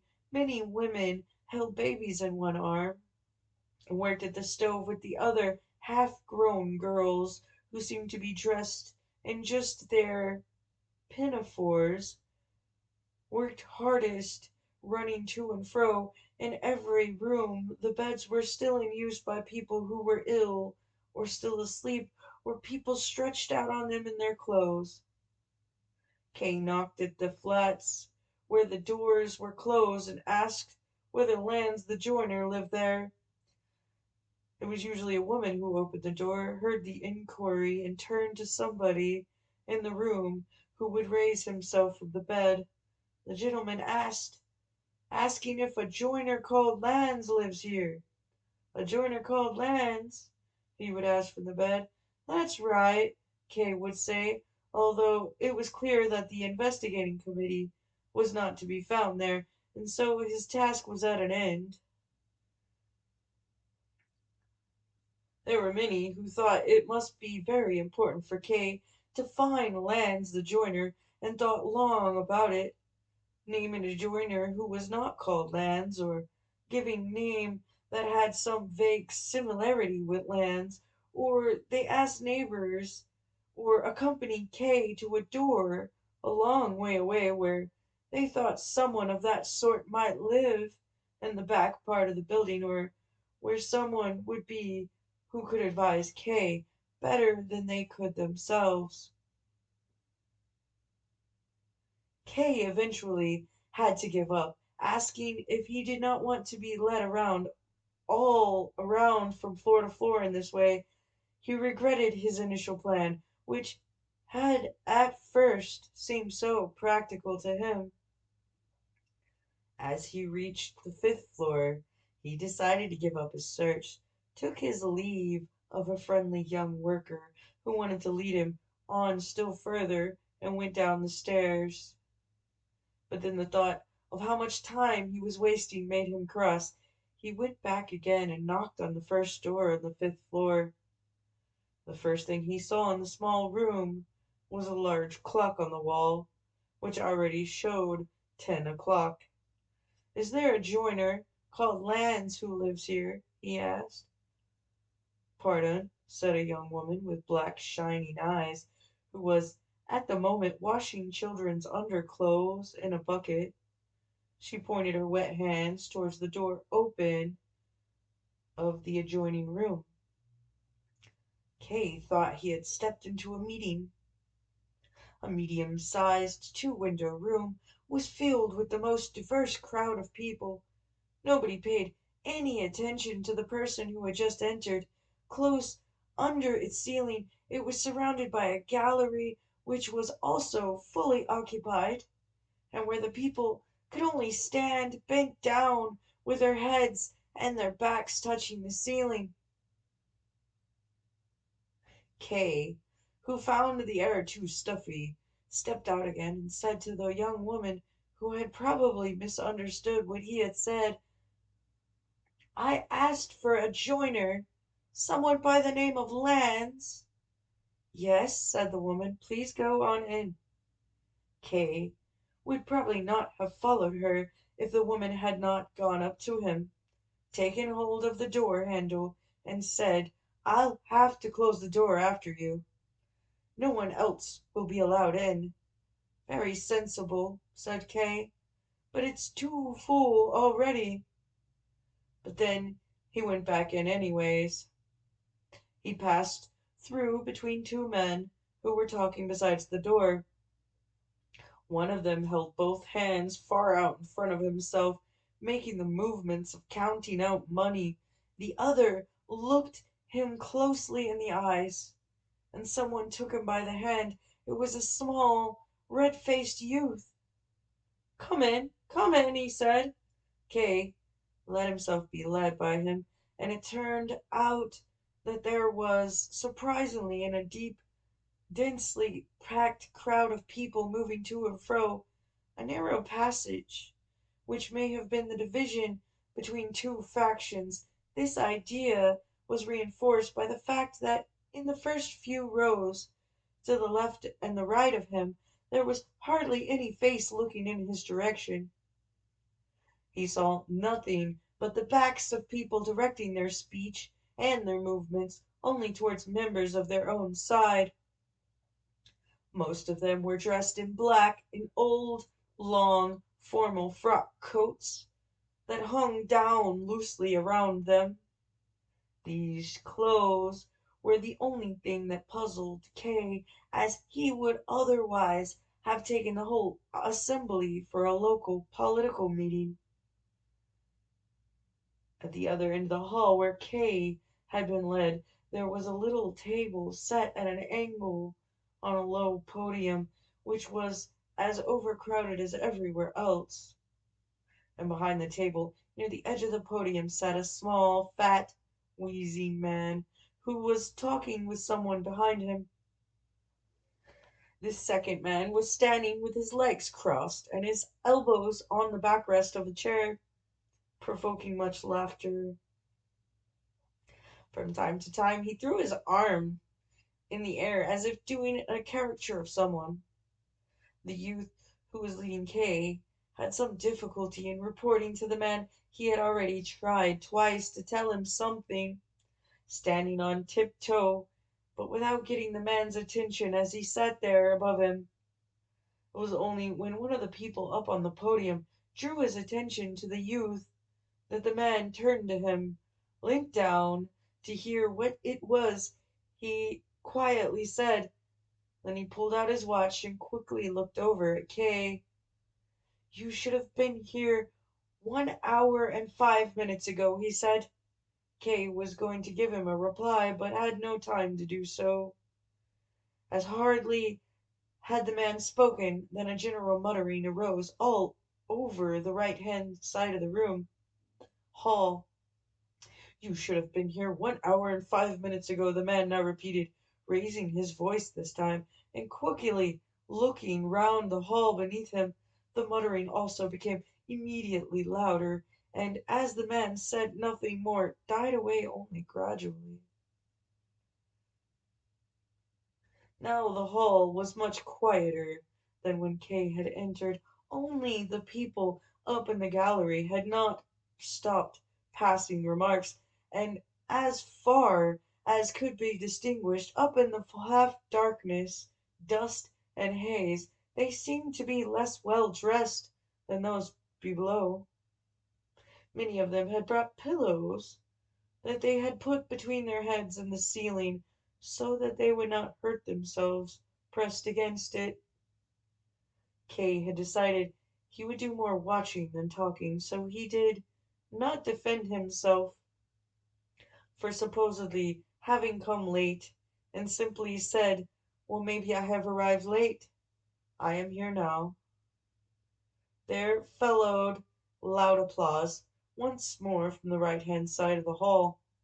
Easy people to get on your side, thought Kay, and was bothered only by the quiet from the left-hand side, which was directly behind him, and from which there was applause from only a few individuals. He wondered what he could say to get all of them to support him together, or, if that were not possible, to at least get the support of the others for a while. Yes, said the man, but I am now no longer under any but I am now no longer under any obligation to hear your case. There was once more a muttering, but this time it was misleading, as the man waved the people's objection aside with his hand and continued, I will, however, as an exception, continue with it today, but you should never arrive late like this again. And now, step forward. Someone jumped down from the podium so that there would be a place free for Kay, and Kay stepped up onto it. He stood pressed closely against the table. The press of the crowd behind him was so great that he had to press back against it if he did not want to push the judge's desk down off the podium, and perhaps the judge along with it. The judge, however, paid no attention to that, but sat very comfortably on his chair, and after saying a few words to close his discussion with the man behind him, reached for a little notebook, the only item on his desk. It was like an old school exercise book, and had become quite misshapen from much thumbing. Now then, said the judge, thumbing through the book, he turned to Kay with the tone of someone who knows his facts, and said, You are a house painter? No, said Kay. I am the chief clerk in a large bank. The reply was followed by laughter among the right-hand faction down in the hall. It was so hearty that Kay couldn't stop himself joining in with it. The people supported themselves with their hands on their knees, and shook as if suffering a serious attack of coughing. Even some of those in the gallery were laughing. The judge had become quite cross, but seemed to have no power over those below him. In the hall, he tried to reduce what harm had been done in the gallery, and jumped up threatening them. His eyebrows, until then hardly remarkable, pushed themselves up and became big black bushes over his eyes. The left-hand side of the hall was still quiet, though.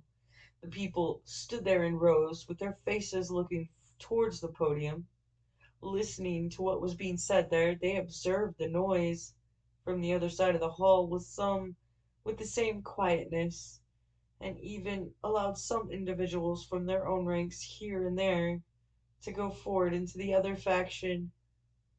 The people in the left faction were not only fewer in number than the right, but probably were no more important than them, although their behavior was calmer, and that made it seem like they were. When Kay now began to speak, he was convinced he was doing it in the same way as them. Your question, my lord, as to whether I am a house painter, in fact, even more than that, you did not ask at all, but merely imposed it on me. It is symptomatic of the whole way these proceedings against me are being carried out. Perhaps you will object that there are no proceedings against me. You will be quite right, as there are proceedings only if I acknowledge that there are. But for the moment I do acknowledge it, out of pity for yourselves to a large extent. It's impossible not to observe all the business without feeling pity. I don't say things are being done without due care, but I would like to make it clear that it is I who make the acknowledgment. Kay stopped speaking, looked down into the hall. He had spoken sharply, more sharply than he had intended, but he had been quite right. It should have been rewarded with some applause here and there, but everywhere was quiet. They were all clearly waiting for what would follow. Perhaps the quietness was laying the ground for an outbreak of activity that would bring this whole affair to an end. It was somewhat disturbing that just then the doors at the end of the hall opened. The young washerwoman, who seemed to have finished her work, came in and, despite all her caution, attracted the attention of some of the people there. It was only the judge who gave Kay any direct pleasure, as he seemed to have been immediately struck by Kay's words. Until then, he had listened to him standing, as Kay's speech had taken him by surprise, while he was directing his attention to the gallery. Now, in the pause, he sat down very slowly, as if he did not want anyone to notice. He took out the notebook again, probably so that he could give the impression of being calmer. "That won't help you, sir," continued Kay. "Even your little book will only confirm what I say." Kay was satisfied to hear nothing but his own quiet words in the room full of strangers, and he even dared casually to pick up the examining judge's notebook, and touching it only with the tips of his fingers, as if it were something revolting, lifted it in the air, holding it just by one of the middle pages, so that the others on each side of it, closely written, blotted, and yellowing, flapped down. "Those are the official notes of the examining judge," he said, and let the notebook fall down onto the desk. "You can read in your book as much as you like, sir. I really don't have anything in this charge book to be afraid of, even though I don't have access to it, as I wouldn't want it in my hand. I can only touch it with 2 fingers." The judge grabbed the notebook from where it had fallen on the desk, which could only have been a sign of his deep humiliation, or at least that is how it must have been perceived, tried to tidy it up a little, and held it once more in front of himself in order to read it from it. The people in the front row now looked up at him, showing such tension on their faces that he looked back down at them for some time. Every one of them was an old man, some of them with white beards. Could they perhaps be a crucial group who could turn the whole assembly one way or the other? They had sunk into a state of motionlessness while Kay gave his oration, and it had not been possible to raise them from the passivity even when the judge was being humiliated. "What has happened to me?" continued Kay, with less of the vigor he had earlier. He continually scanned the faces in the first row, and this gave his address a somewhat nervous and distracted character. "What has happened to me is not just an isolated case. If it were, it would not be much importance, as it's not of much importance to me. But it is a symptom of proceedings which are carried out against many.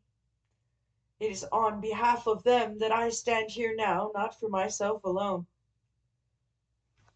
Without having intended it, he had raised his voice. Somewhere in the hall, someone raised his hand and applauded him, shouting, "Bravo! Why not then? Bravo! Again I say bravo!" Some of the men in the first row groped around in their beards. None of them looked round to see who was shouting. Not even Kay thought him of any importance, but it did raise his spirits. He no longer thought it at all necessary that all of those in the hall should applaud him. It was enough if the majority of them began to think about the matter, and if only one of them, now and then, was persuaded. "I'm not trying to be a successful orator," said Kay, after this thought. "That's probably more than I am capable of. I'm sure the examining judge can speak far better than I can. It is part of his job, after all. All that I want is a public discussion of a public wrong.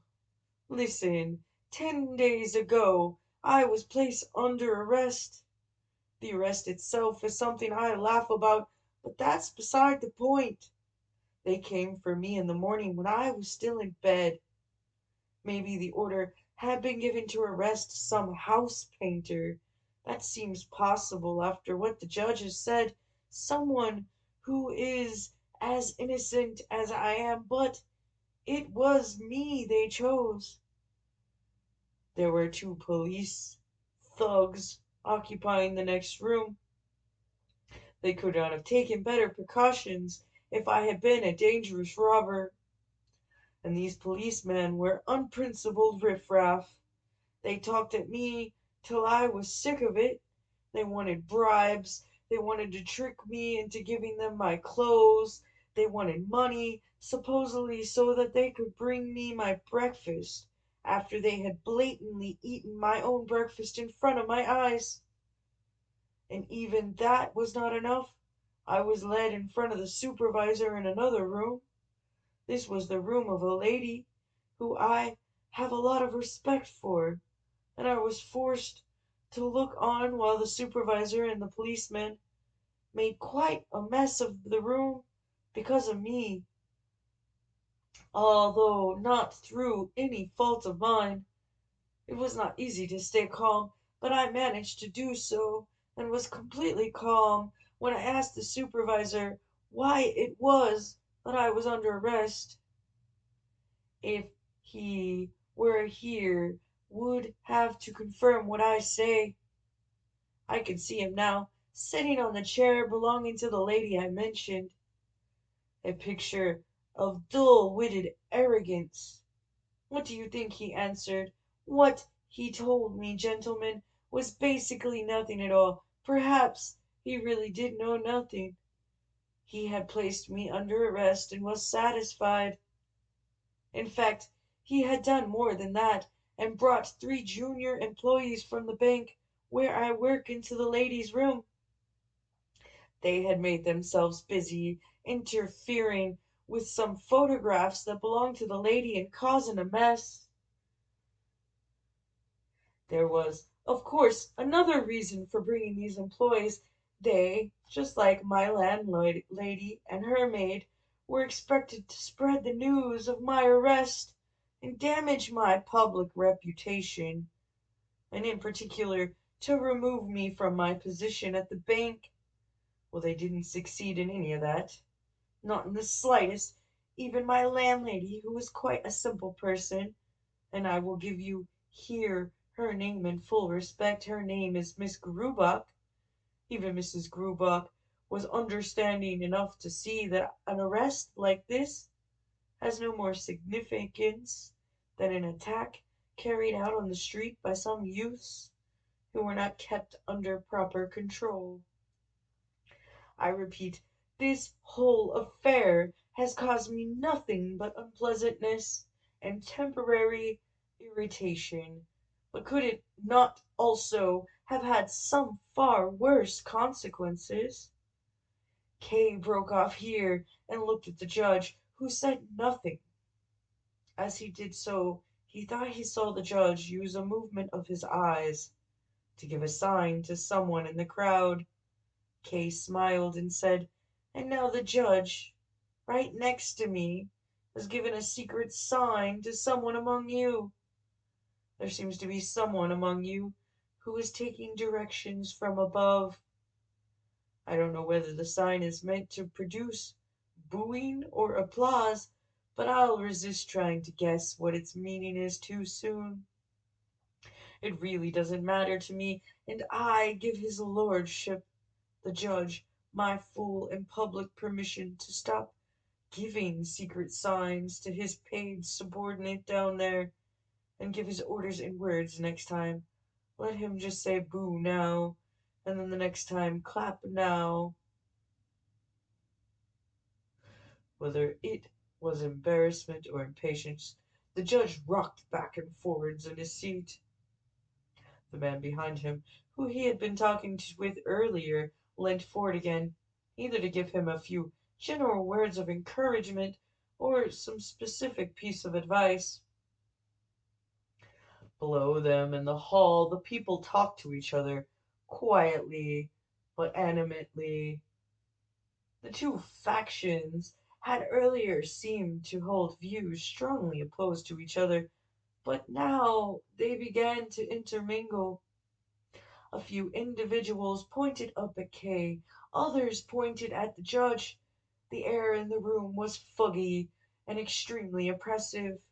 Thus, who were standing furthest away could hardly even be seen through it.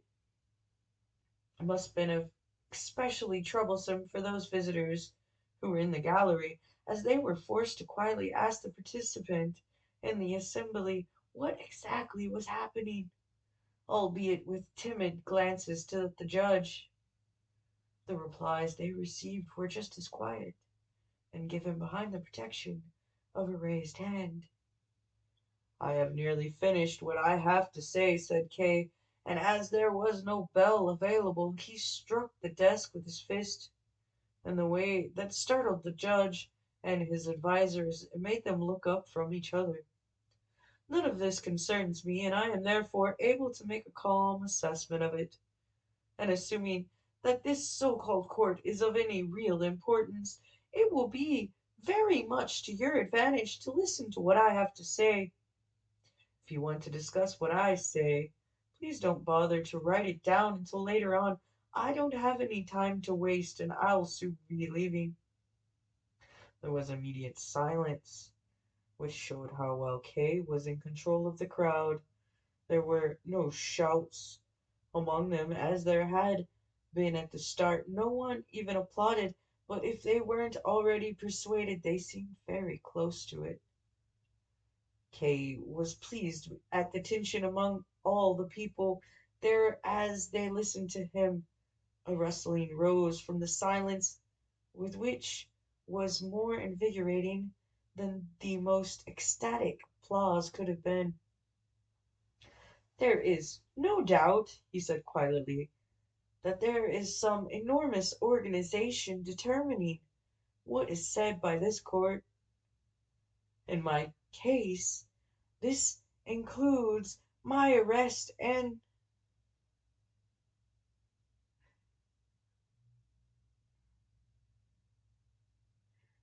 my arrest.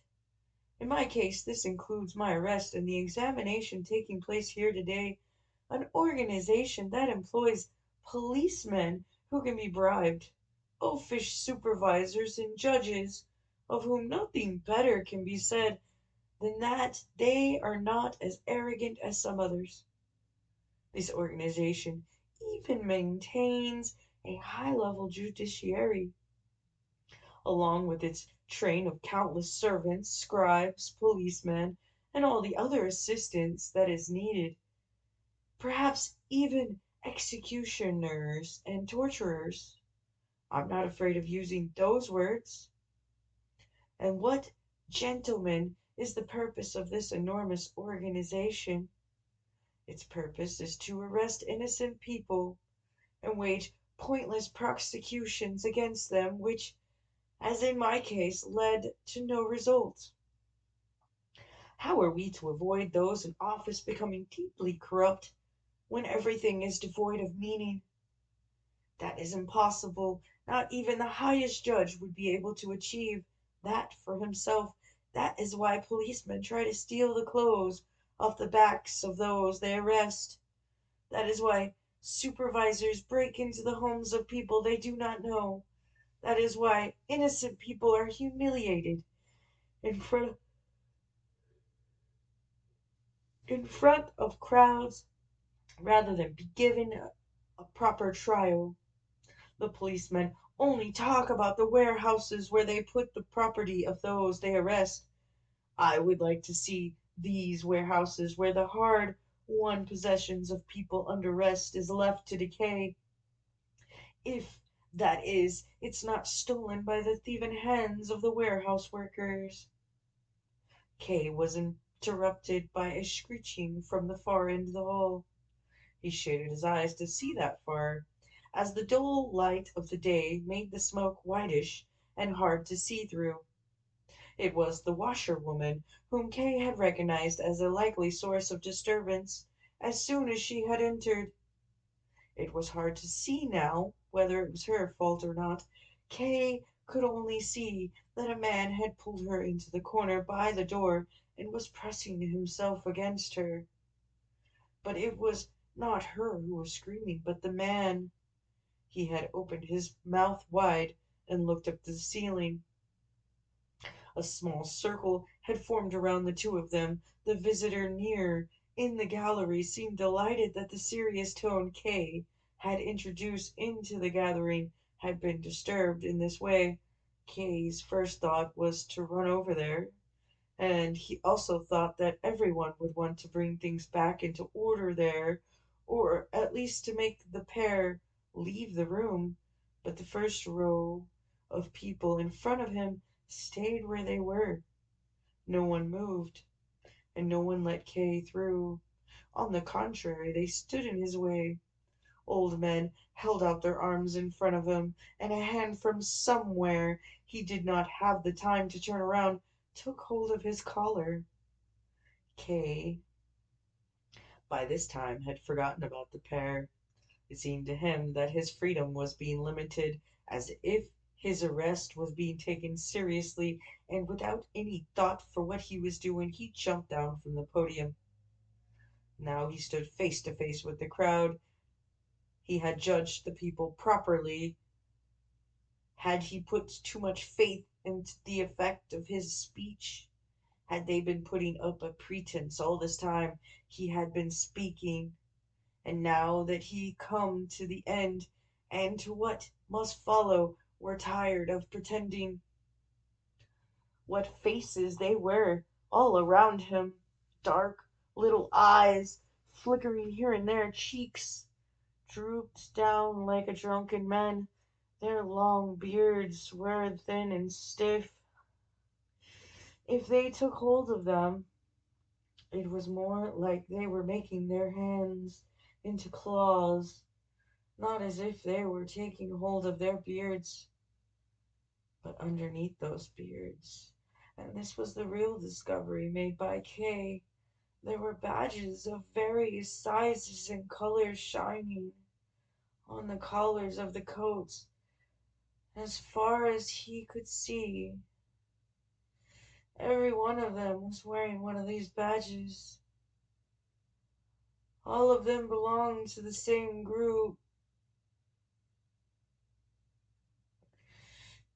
even though they seemed to be divided to the right and the left of him. And when he suddenly turned round, he saw the same badge on the collar of the examining judge, who calmly looked down at him with his hands in his lap. "So," called out Kay, throwing his arms in the air as if this sudden realization needed more room, "all of you are working for this organization? I see now that you are all the very bunch of cheats and liars I've just been speaking about. You've all pressed yourselves in here in order to listen in and snoop on me. You gave the impression of having formed into factions. One of you even applauded me to test me out, and you wanted to learn how to trap an innocent man. Well, I hope you haven't come here for nothing. I hope you've either had some fun from someone who expected you to defend his innocence, or else let go of me, or I'll hit you," shouted Kay to a quivery old man who had pressed himself especially close to him, "or else that you've actually learned something, and so I wish you good luck in your trade." He brusquely took his hat from where it lay on the edge of the table, and surrounded by a silence caused perhaps by the completeness of their surprise, perhaps pushed his way to the exit. However, the examining judge seems to have moved even more quickly than Kay, as he was waiting for him at the doorway. "One moment," he said. Kay stood where he was, but looked at the door with his hand already on its handle, rather than at the judge. "I merely wanted to draw your attention to something you seem not yet to be aware of. Today you have robbed yourself of the advantages that a hearing of this sort always gives to someone who is under arrest." Kay laughed towards the door. "You bunch of louts," he called. "You can keep all your hearing as a present from me, then open the door and hurry down the steps."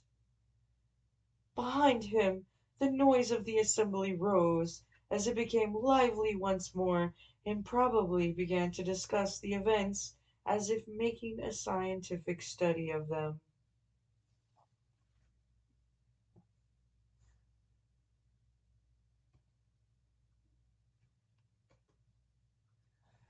Thank you for your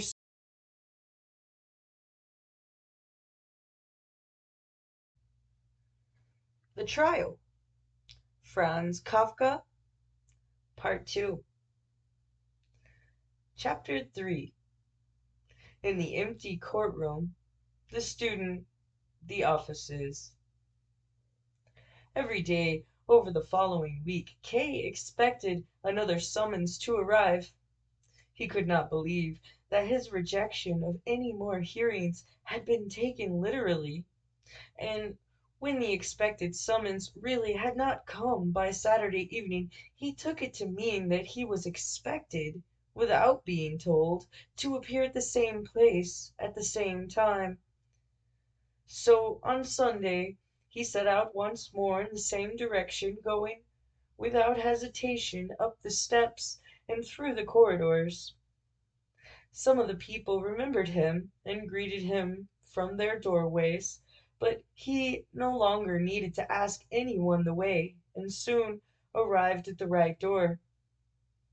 It was opened as soon as he knocked about, and, paying no attention to the woman he had seen last time, who was standing at the doorway, he was about to go straight into the adjoining room when she said to him, "There's no session today."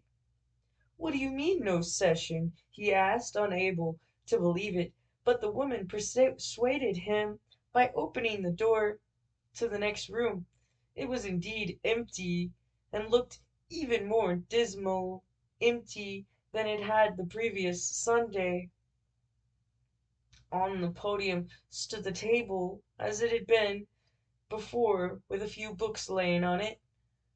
"Can I have a look at those books?" asked Kay, not because he was especially curious, but so that he would not have come for nothing.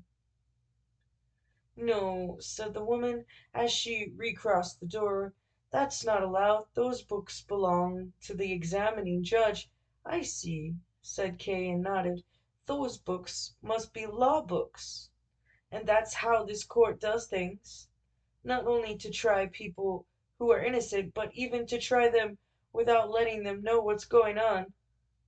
"I expect you're right," said the woman, who had not understood exactly what he meant. "I'd better go away again, then," said Kay. "Should I give a message to the examining judge?" asked the woman. "Do you know him, then?" asked Kay. "Of course I know him," said the woman. "My husband is the court usher." It was only now that Kay noticed that the room, which before had held nothing but a washtub, had been fitted out as a living room. The woman saw how surprised he was, and said, "Yes, we're allowed to live here as we like, only we have to clear the room out when the court's in session. There's lots of disadvantages to my husband's job." "It's not so much the room that surprises me," said Kay, looking at her crossly. "It's your being married that shocks me." "Are you thinking about what happened last time the court was in session, when I disturbed what you were saying?" asked the woman. "Of course," said Kay. "It's in the past now, and I've nearly forgotten about it. But at the time it made me furious, and now you tell me yourself that you are a married woman. It wasn't any disadvantage for you to have your speech interrupted. The way they talk about you after you'd gone was really bad. They could well be, said Kay, turning away, but it does not excuse you. There's no one I know who'd hold it against me, said the woman. Him who put his arms around me. He's been chasing after me for a long time. I might not be very attractive for some people, but I am for him. I've got no protection from him. Even my husband has had to get used to it. If he wants to keep his job, he's got to put up with it, as that man's a student, and he'll almost certainly be very powerful later on. He's always after me. He'd only just left when you arrived. That fits in with everything else, said Kay. I'm not surprised. Do you want to make things a bit better here? The woman asked slowly, watching him as if she were saying something that could be as dangerous for Kay as for herself. That's what I thought when I heard you speak. I really liked what you said. Mind you, I only heard part of it. I missed the beginning of it, and at the end I was lying on the floor with the student. It's so horrible here, she said, after a pause, and took hold of Kay's hand. Do you believe you really will be able to make things better? Kay said, and twisted his hand round a little in her soft hands.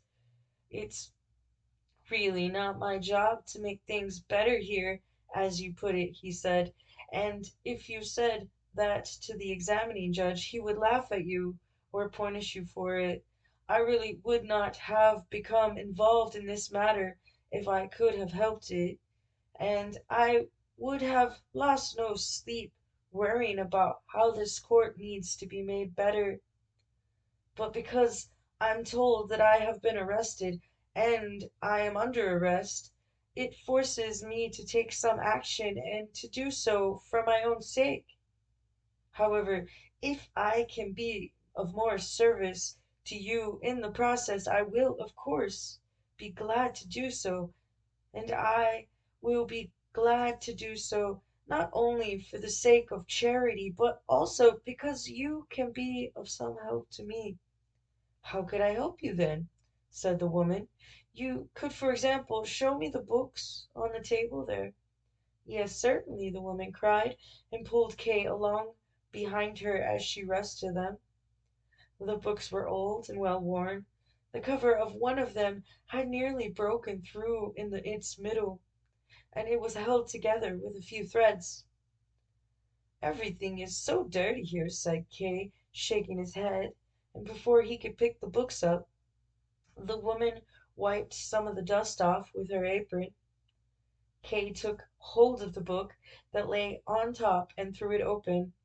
An indecent picture appeared. A man and a woman sat naked on a sofa. The base intent of whoever drew it was easy to see, but he had been so grossly lacking in skill that all that anyone could really make out were the man and the woman who dominated the picture with their bodies sitting in overly upright postures that created a false perspective and made it difficult for them to approach each other. Kay didn't thumb through the book any more, but just threw open the next one at its title page. It was a novel with the title What Gret Suffered from Her Husband Hans. So this is the book of law book they study here, said Kay. This is the sort of person sitting in judgment over me. I can help you, said the woman. Would you like me to? Could you really do that without placing yourself in danger?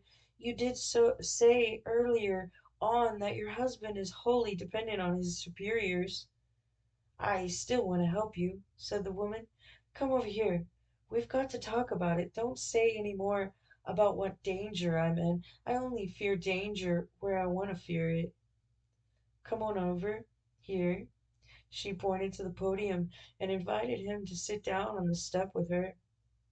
You've got lovely dark eyes, she said, after that, after they had sat down, looking up into Kay's face. People say I've got nice eyes too, but yours are much nicer. It was the first thing I noticed when you came here. That's even why I came in here, into the assembly room afterwards. I'd never normally do that. I'm not really even allowed to. So that's what all this is about, thought Kay. She's offering herself to me. She's as degenerate as everything else around here. She's had enough of the court officials, which is understandable, I suppose, and so she approaches any stranger and makes compliments about his eyes.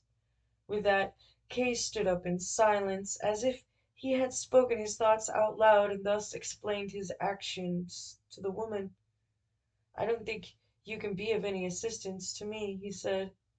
"To be of any real assistance you would need to be in contact with high officials. But I'm sure you only know the lower employees, and there are crowds of them milling about here. I'm sure you're very familiar with them and could achieve a great deal through them. I've no doubt of that, but the most that could be done through them would have no bearing at all on the final outcome of the trial. You, on the other hand, would lose some of your friends as a result, and I have no wish of that. Carry on with these people in the same way as you have been, as it doesn't does seem to me to be something you cannot do without. I have no regrets in saying this, as, in return for your compliment to me, I also find you rather attractive, especially when you look at me as sadly as you are now, although you really have no reason to do so. You belong to the people I have to combat, and very comfortable among them. You're even in love with the student, or if you don't love him, you do at least prefer him to your husband. It's easy to see that from what you've been saying." "No," she shouted, remained sitting where she was, and grasped Kay's hand, which he failed to pull away from fast enough. "You can't go away now. You can't go away when you've misjudged me like that. Are you really capable of going away now? Am I really so worthless that you won't even do me the favor of staying a little bit longer?" "You misunderstand me," said Kay, sitting back down. "If it's really important to you for me to stay here, then I'll be glad to do so. I have plenty of time. I came here thinking there would be a trial taking place. All I meant with that, with what I said just now, was to ask you not to do anything on my behalf in the proceedings against me.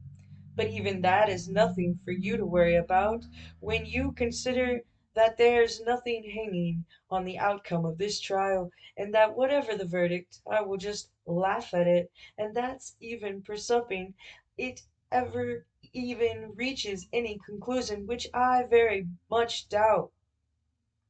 I think it's much more likely that the court officials will be too lazy, too forgetful, or even too fearful even to continue with these proceedings, and that they will soon be abandoned if they haven't been abandoned already.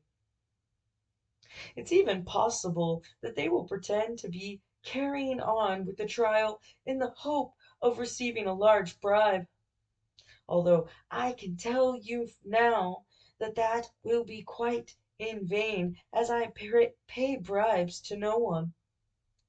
Perhaps one favor you could do me would be to tell the examining judge, or anyone else who likes to spread important news, that I will never be induced to pay any sort of bribe through any stratagem of theirs, and I'm sure that they have many stratagems at their disposal.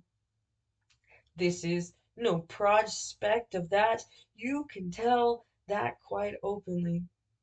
And what's more, I expect they have already noticed themselves, or even if they haven't, this affair is really not so important to me as they think. Those gentlemen who would only save some work for themselves, or at least some unpleasantness for me, which, however, I am glad to endure if I know that each piece of unpleasantness for me is a blow against me, and I will make quite sure it is a blow against them. Do you actually know the judge? Course I do, said the woman. He was the first one I thought of when I offered to help you.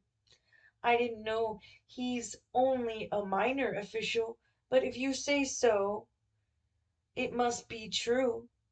Mind you, I still think the report he gives to his superiors must have some influence. And he writes so many reports.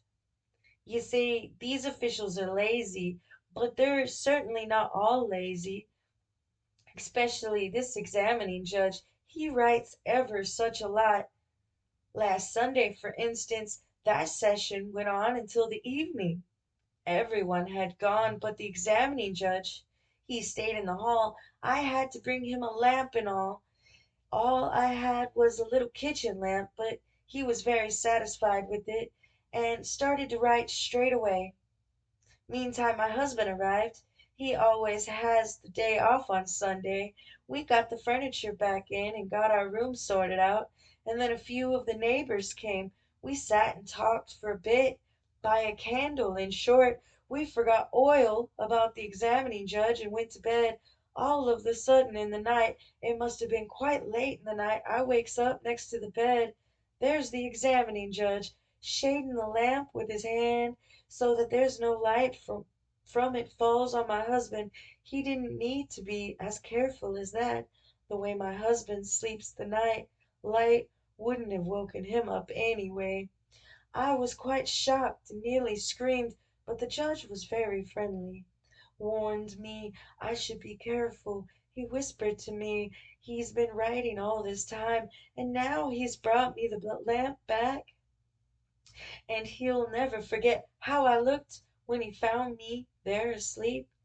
What I mean with all this, I just wanted to tell you how the examining judge really does write lots of reports, especially about you, as questioning you was definitely one of the main things on the agenda that Sunday.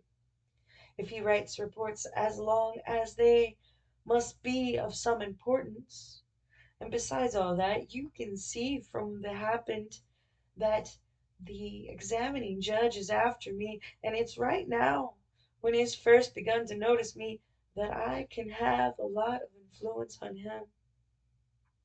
And I've got other proof, I mean, a lot to him, too. Yesterday, he sent that student to me, the one he really trusts and who he works with. He sent him with a present for me, silk stockings.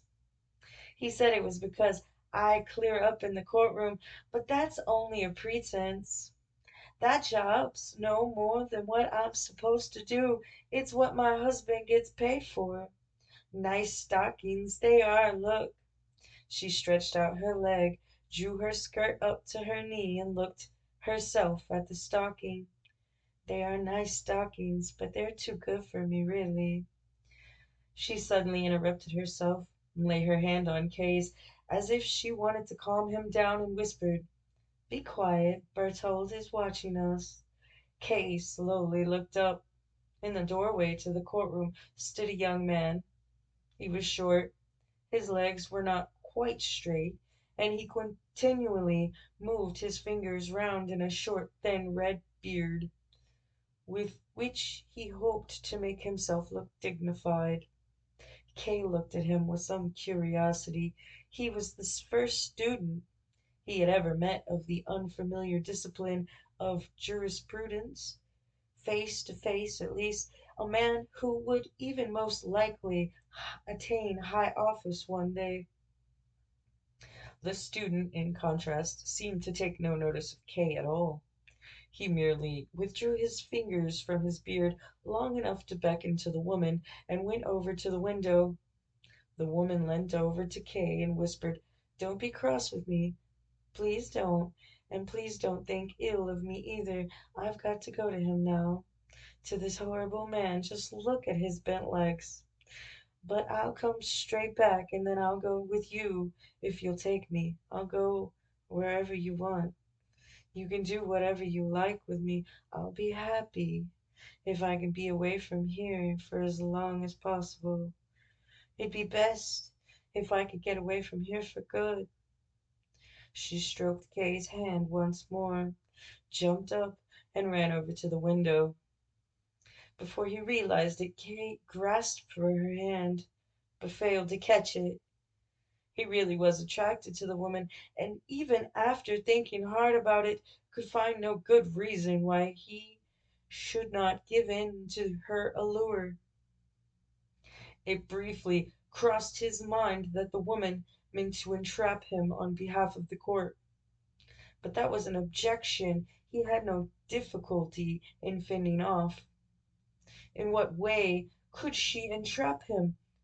Was he not still free so that he could crush the entire court whenever he wanted, at least where it concerned him? Could he not have that much confidence in himself?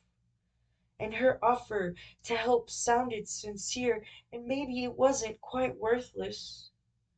Maybe there was no better revenge against the examining judge and his cronies than to take this woman from him and have her for himself. Maybe then, after much hard work writing dishonest reports about Kay, the judge would go to the woman's bed late one night and find it empty. And it would be empty because she belonged to Kay. Because this woman at the window, this lush, supple, warm body in its somber clothes of rough, heavy material belonged to him. Totally to him and to him alone. Once he had settled his thoughts towards the woman in this way, he began to find the quiet conversation at the window was taking too long. He rapped on the podium with his knuckles and then even with his fist. The student briefly looked away from the woman to glance at Kay over his shoulder, but did allow himself to be disturbed. In fact, he even pressed himself close to the woman and put his arms around her. She dropped her head down low, as if listening to him carefully. As she did so, he kissed her right on the neck, hardly even interrupting what he was saying. Kay saw this as a confirmation of the tyranny the student held over the woman, and which she had already complained about. He stood up and walked up and down the room. Glancing sideways at the student, he wondered what would be the quickest possible way to get rid of him, and so it was not unwelcome to him when the student, clearly disturbed by Kay's toing and froing, which Kay had now developed into a stamping up and down, said to him, "You don't have to stay here, you know, if you're getting impatient. You could have gone earlier. No one would have missed you. In fact, you should have gone. You should have left as quickly as possible as soon as I got here."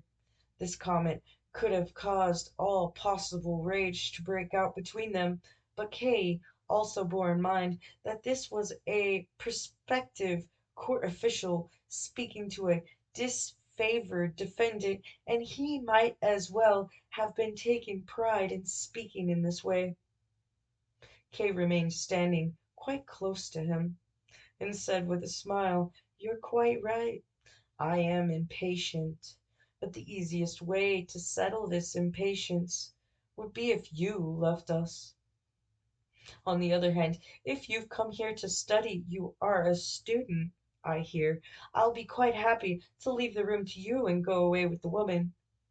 I'm sure you'll still have a lot to study to do before you've made it into a judge. It's true that I'm still not all that familiar with your branch of jurisprudence, but I take it it involves a lot more than speaking roughly, and I see you have no shame in doing that extremely well." "He shouldn't have been allowed to move about so freely," said the student. as if he wanted to give the woman an explanation for Kay's insults. That was a mistake. I've told the examining judge so. He should at least have been detained in his room between hearings. Sometimes it's impossible to understand what the judge thinks he's doing. You're wasting your breath, said Kay. Then he reached his hand out towards the woman and said, "Come with me." "So that's it," said the student. "Oh no, you're not going to get her." And with a strength you would not have expected from him, he glanced tenderly at her, lifted her up on one arm, and his back bit under the weight, ran with her to the door. In this way he showed unmistakably that he was to some extent afraid of Kay, but he none the less dared to provoke him still further by stroking and squeezing the woman's arm with his free hand. Kay ran the few steps up to him, but when he had reached him and was about to take hold of him and, if necessary, throttle him, the woman said, "It's no good. It's the examining judge who sent for me. I daren't go with you. This little bastard," and here she ran her hand over the student's face, "this little bastard won't let me go."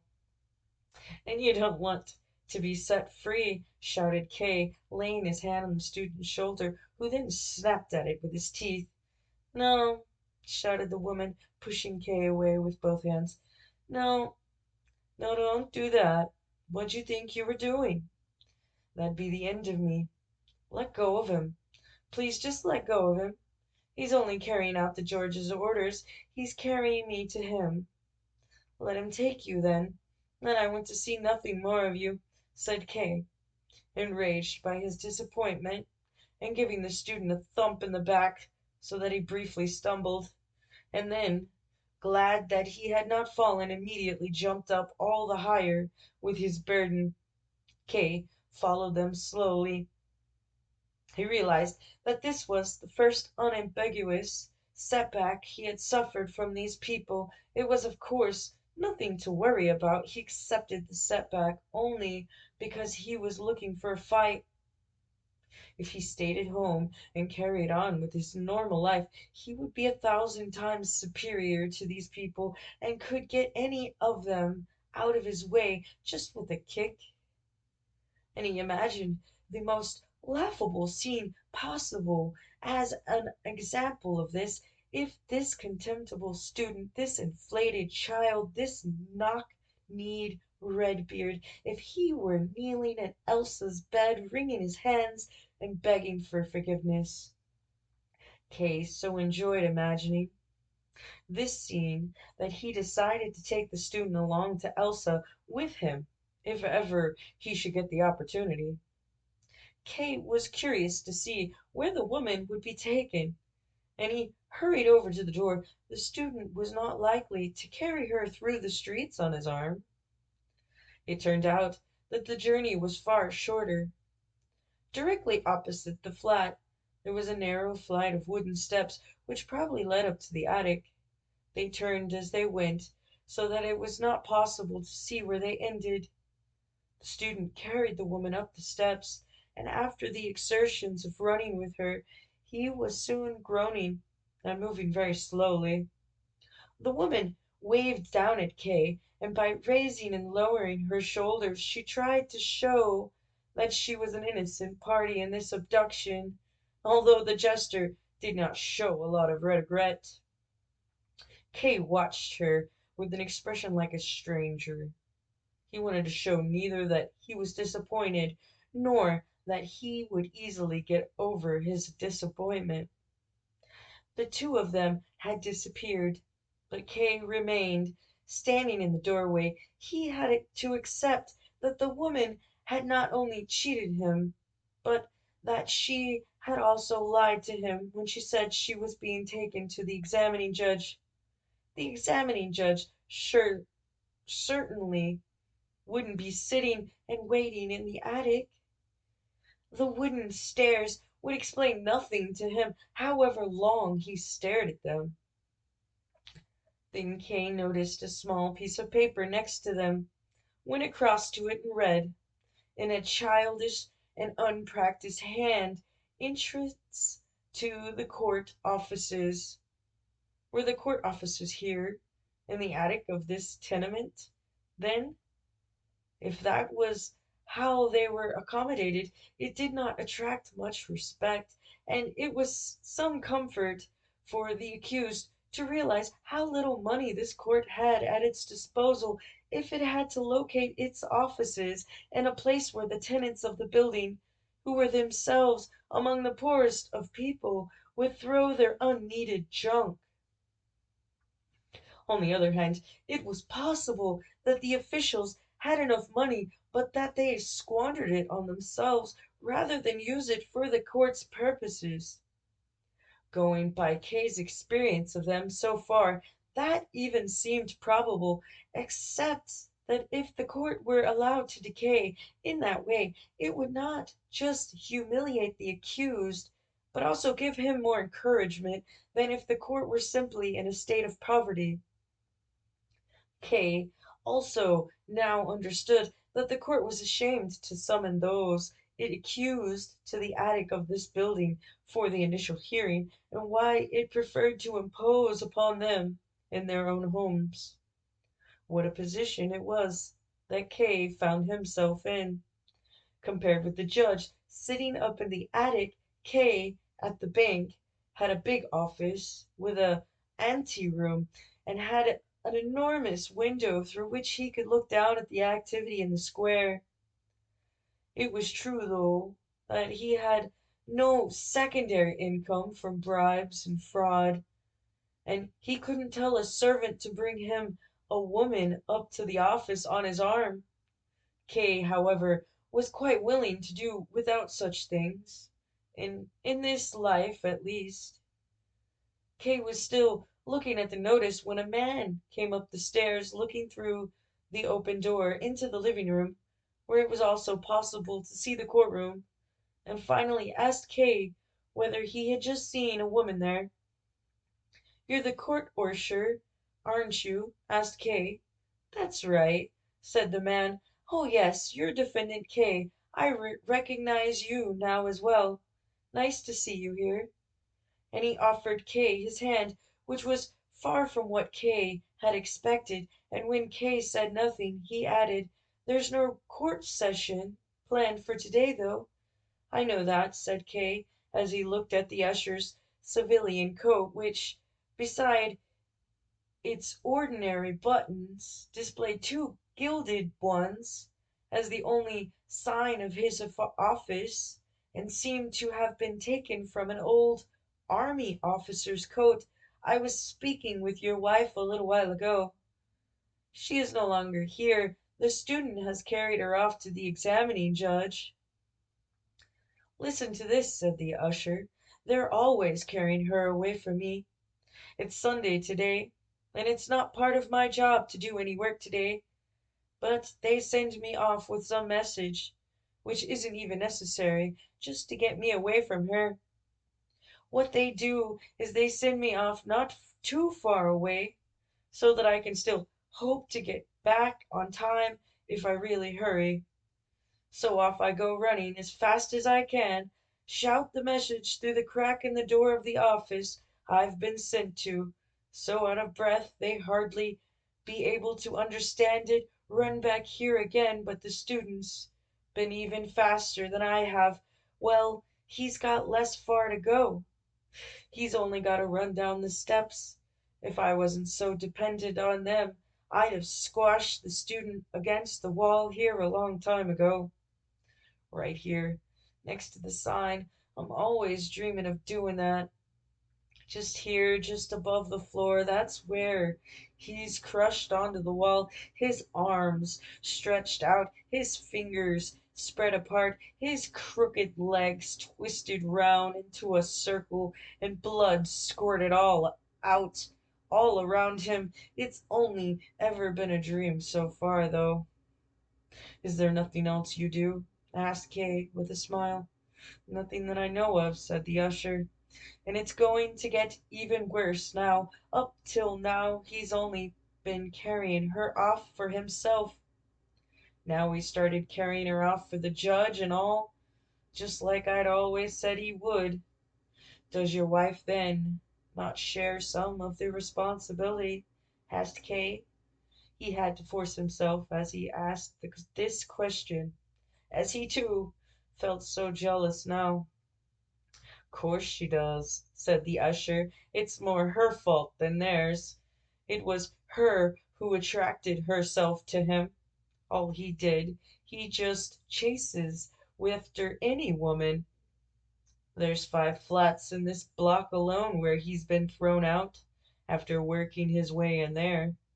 And my wife is the best looking woman in the whole building, but it's me who's not even allowed to defend himself. If that's how things are, then there's nothing that can be done," said Kay. "Well, why not?" asked the usher. "He's a coward, that student. If he wants to lay a finger on my wife, all you'd have to do is give him such a good hiding he'd never dare do it again. But I'm not allowed to do that, and nobody else is going to do me the favor, as they're all afraid of his power. The only one who could do it is a man like you." "What? How could I do it?" asked Kay in astonishment. "Well, you're facing a charge, aren't you?" said the usher. "Yes, but that's all the more reason for me to be afraid. Even if he had no influence on the outcome of the trial, he probably has some on the initial examination." "Yes, exactly," said the usher, as if Kay's view had been just as correct as his own. "Only we don't usually get any trials heard here with no hope at all."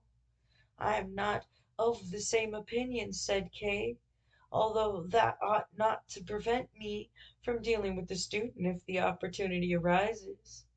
"I would be very grateful to you," said the usher of the court, somewhat formally, not really seeming to believe that his highest wish could be fulfilled. "Perhaps," continued Kay, "perhaps there are some other officials of yours here, perhaps all of them, who would deserve the same." "Oh, yes, yes," said the usher, as if this was a matter of course. Then he looked at Kay trustingly, which, despite all his friendliness, he had not done until then, and added, "They're always rebelling." But the conversation seemed to have become a little uncomfortable for him, as he broke it off by saying, "Now I have to report to the office. Would you like to come with me?" "There's nothing for me to do there," said Kay. "You'd be able to have a look at it. No one will take any notice of you." "Is it worth seeing, then?" asked Kay, hesitatingly, although he felt very keen to go with him. "Well," said the usher, "I thought you'd be interested in it." "All right, then," said Kay. "Finally, I'll come with you." And quicker than the usher himself he ran up the steps. At the entrance he nearly fell over, as behind the door there was another step. "They don't show much concern for the public," he said. "They don't show any concern at all," said the usher. "Just look at the waiting room here." It consisted of a long corridor for which roughly made doors led out to the separate apartments of the attic. There was no direct source of light, but it was not entirely dark, as many of the apartments, instead of solid walls, had just wooden bars reaching up to the ceiling to separate them from the corridor. The light made its way in through them, and it was also possible to see individual officials through them as they sat writing at their desks, or stood at the wooden framework and watched the people on the corridor through the gaps. There were only a few people in the corridor, probably because it was Sunday. They were not very impressive. They sat equally spaced on 2 rows of long wooden benches, which had been placed along both sides of the corridor. All of them were carelessly dressed, although the expressions on their faces, their bearing, the style of their beards, and many details which were hard to identify, showed that they belonged to the upper classes. There were no coat hooks for them to use, and so they had placed their hats under the bench, each probably having followed the example of the others. When those who were sitting nearest the door saw Kay and the usher of the court, they stood up to greet them. And when the others saw that, they also thought they had to greet them, so that as the two of them went by, all the people there stood up. None of them stood properly upright. Their backs were bowed, their knees bent. They stood like beggars on the street. Kay waited for the usher, who was following just behind him. They must all be very dispirited, he said. Yes, said the usher. They are the accused. Everyone you see here has been accused. Really? Said Kay. They're colleagues of mine, then. And he turned to the nearest one, a tall, thin man, with hair that was nearly gray. What is it you are waiting for here? Asked Kay, politely. But the man was startled at being spoken to unexpectedly, which was all the more pitiful to see because the man clearly had some experience of the world, and elsewhere would certainly have been able to show his superiority and would not have easily given up the advantage he had acquired. Here, though, he did not know what answer to give to such a simple question and looked round at the others as if they were under some obligation to help him, and as if no one could expect any answer from him without this help. Then the usher of the court stepped forward to him, and in order to calm him down and raise his spirits, said, "The gentleman here only asks what it is you're waiting for. You can give him an answer." The voice of the usher was probably familiar to him, and had a better effect than Kay's. "I'm I'm waiting," he began, and then came to a halt. He had clearly chosen this beginning so that he could give a precise answer to the question, but now he didn't know how to continue. Some of the others waiting had come closer and stood round the group. The usher of the court said to them, "Get out the way, keep the gangway free." They moved back slightly, but not as far as where they had been standing before. In the meantime, the man whom Kay had first approached had pulled himself together and even answered him with a smile. "A month ago I made some applications for evidence to be heard in my case, and I'm waiting for it to be settled. You certainly seem to be going to a lot of effort," said Kay. "Yes," said the man, "it is my affair after all." "Not everyone thinks the same way as you do," said Kay. "I've been indicted as well, but I swear on my soul that I've neither submitted evidence nor done anything else of the sort." "Do you really think that's necessary?" "I don't really know exactly," said the man, once more totally unsure of himself. He clearly thought Kay was joking with him, and therefore probably thought it best to repeat his early answer in order to avoid making any new mistakes. With Kay looking at him impatiently, he just said, "As far as I'm concerned, I've applied to have this evidence heard." "Perhaps you don't believe I've been indicted?" asked Kay. "Oh, please, I certainly do," said the man, stepping slightly to one side, but there was more anxiety in his answer than belief. "You don't believe me, then?" asked Kay, and took hold of his arm, unconsciously prompted by the man's humble demeanor, as if he wanted to force him to believe him. But he did not want to hurt the man, and had only taken hold of him very lightly. None the less the man cried out, as if Kay had grasped him not with 2 fingers, but with red hot tongs. Shouting in this ridiculous way finally made Kay tired of him. If he didn't believe he was indicted, then so much the better. Maybe he even thought Kay was a judge. And before leaving he held him a lot harder, shoved him back onto the bench, and walked on. "These defendants are so sensitive, most of them," said the usher of the court. Almost all of those who had been waiting had now assembled around the man, who by now had stopped shouting, and they seemed to be asking him lots of precise questions about the incident.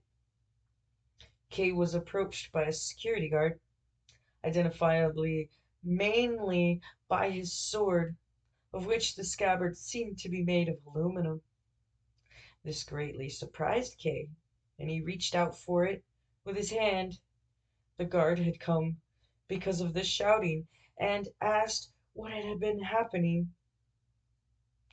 The usher of the court said a few words to try and calm him down, but the guard explained that he had to look into it himself, saluted, and hurried on, walking with very short steps, probably because of gout. Kay didn't concern himself long with the guard of these people, especially as he saw a turning off the corridor about halfway along it on the right hand side, where there was no door to stop him going that way. He asked the usher whether that was the right way to go. The usher nodded, and that is the way that Kay went. The usher remained always one or two steps behind Kay, which he found irritating, as in a place like this it could give the impression that he was being driven along by someone who had arrested him. So he frequently waited for the usher to catch up, but the usher always remained behind him in order to put an end to his discomfort. Kay finally said, "Now that I've seen what it looks like here, I'd like to go." "You haven't seen everything yet," said the usher, ingenuously. "I don't want to see everything," said Kay, who was also feeling very tired. "I want to go. What is the way to the exit?" "You haven't got lost, have you?" asked the usher in amazement. "You go down this way to the corner, then right down the corridor straight ahead as far as the door."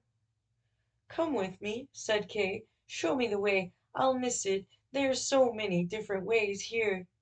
"It's the only way there is," said the usher, who had now started to sound quite reproachful.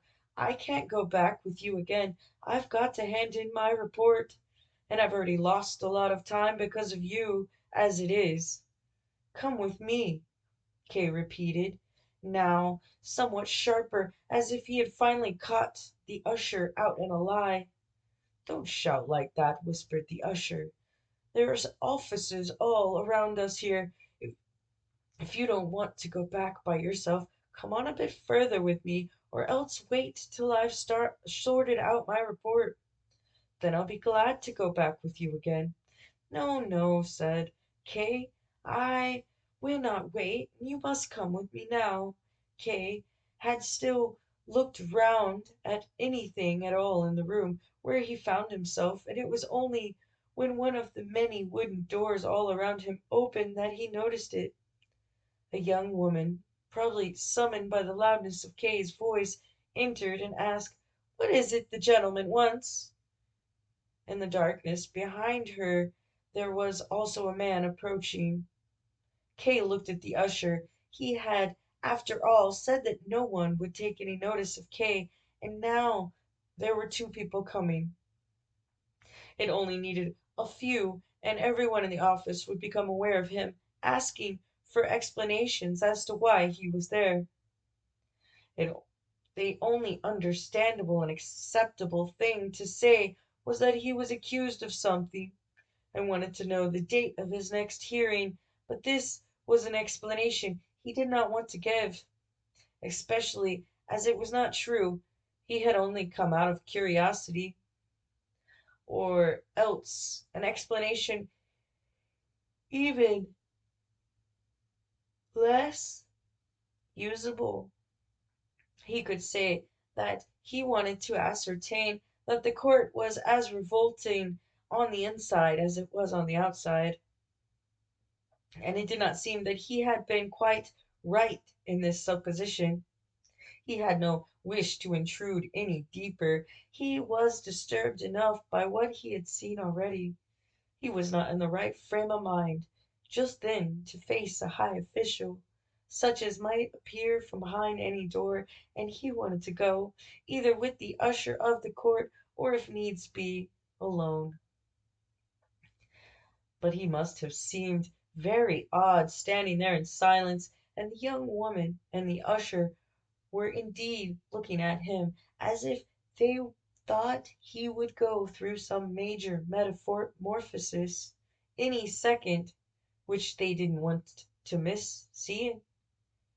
And in the doorway stood the man whom Kay had noticed in the background earlier. He held firmly on to the beam above the low door, swinging a little on the tips of his feet, as if becoming impatient as he watched.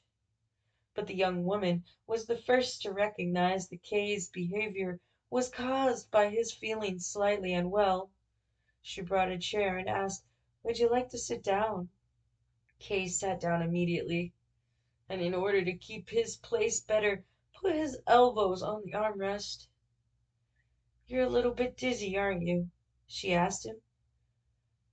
Her face was now close in front of him. It bore the severe expression that many young women have just when they're in the bloom of their youth. "It's nothing for you to worry about," she said. "That's nothing unusual here. Almost everyone gets an attack like that the first time they come here. This is your first time, is it?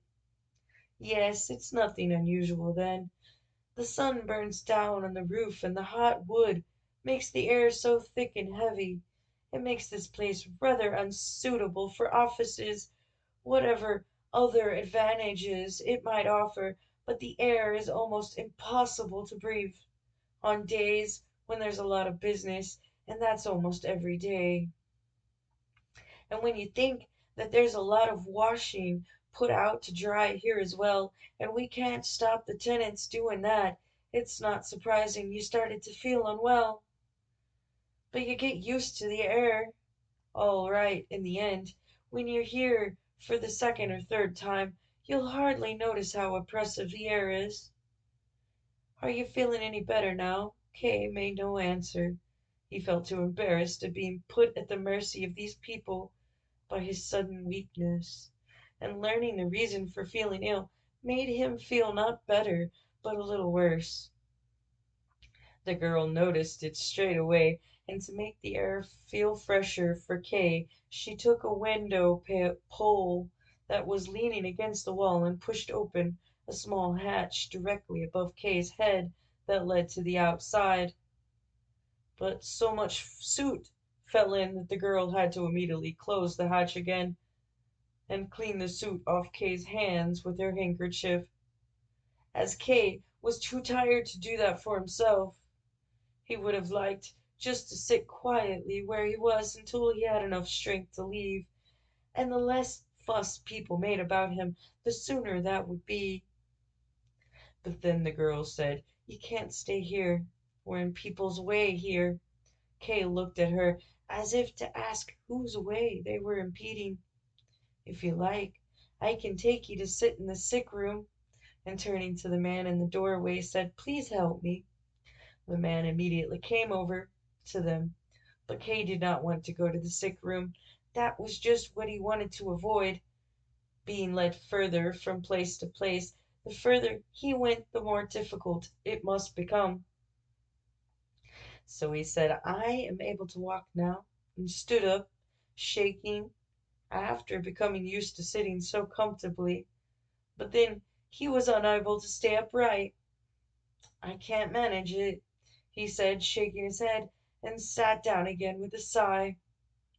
He remembered the usher, who, despite everything, would have been able to lead him out of there, but who seemed to have gone long before Kay looked out between the man and the young woman who were standing in front of him, but was unable to find the usher.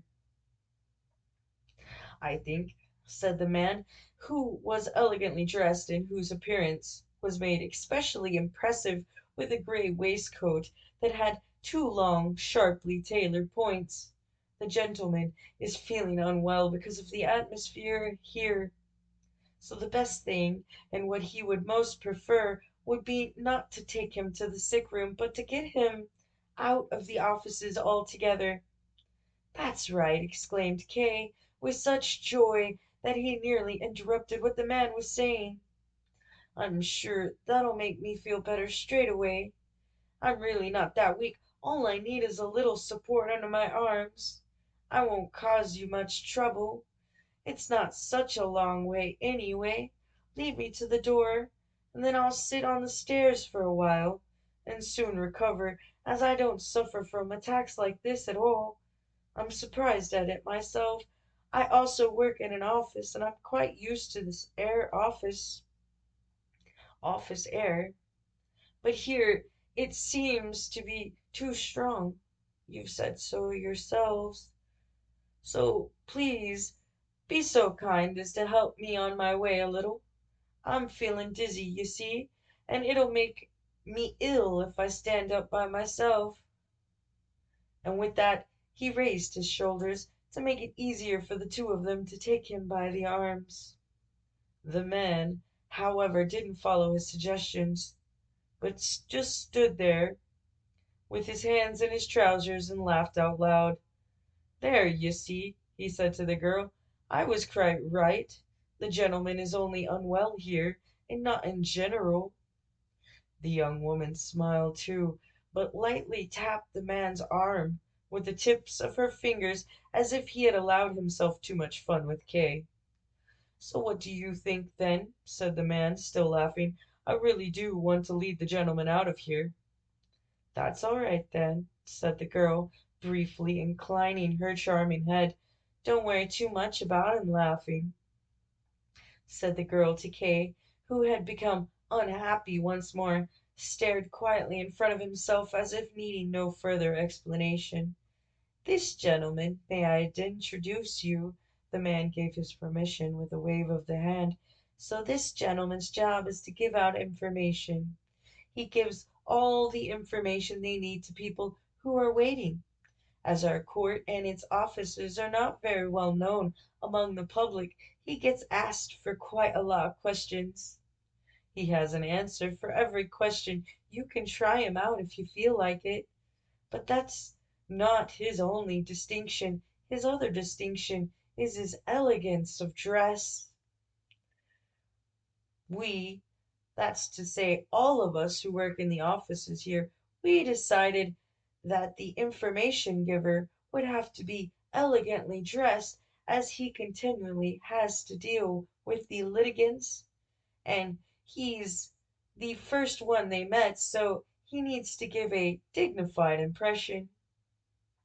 The rest of us, I'm afraid, as you can see just by looking at me, dress very badly and odd fashioned, and there's no much point in spending much on clothes anyway, as we hardly ever leave the offices.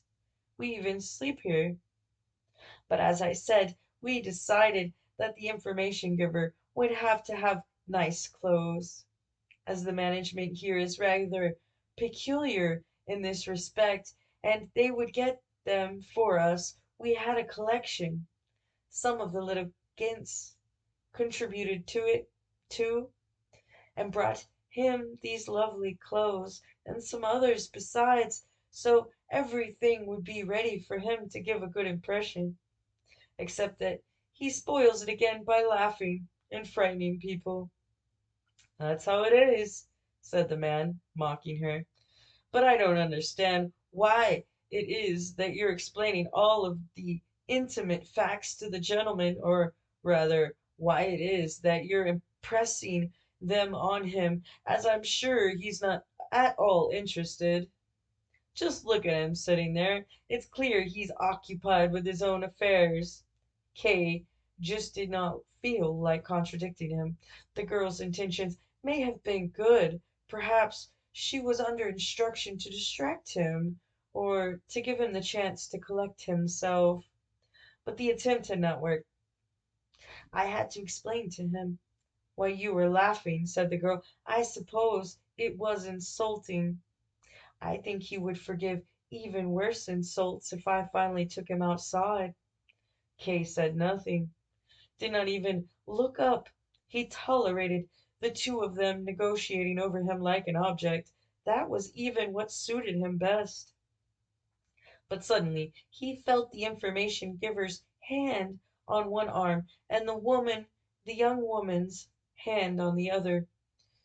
Up you get then, weakling, said the information giver.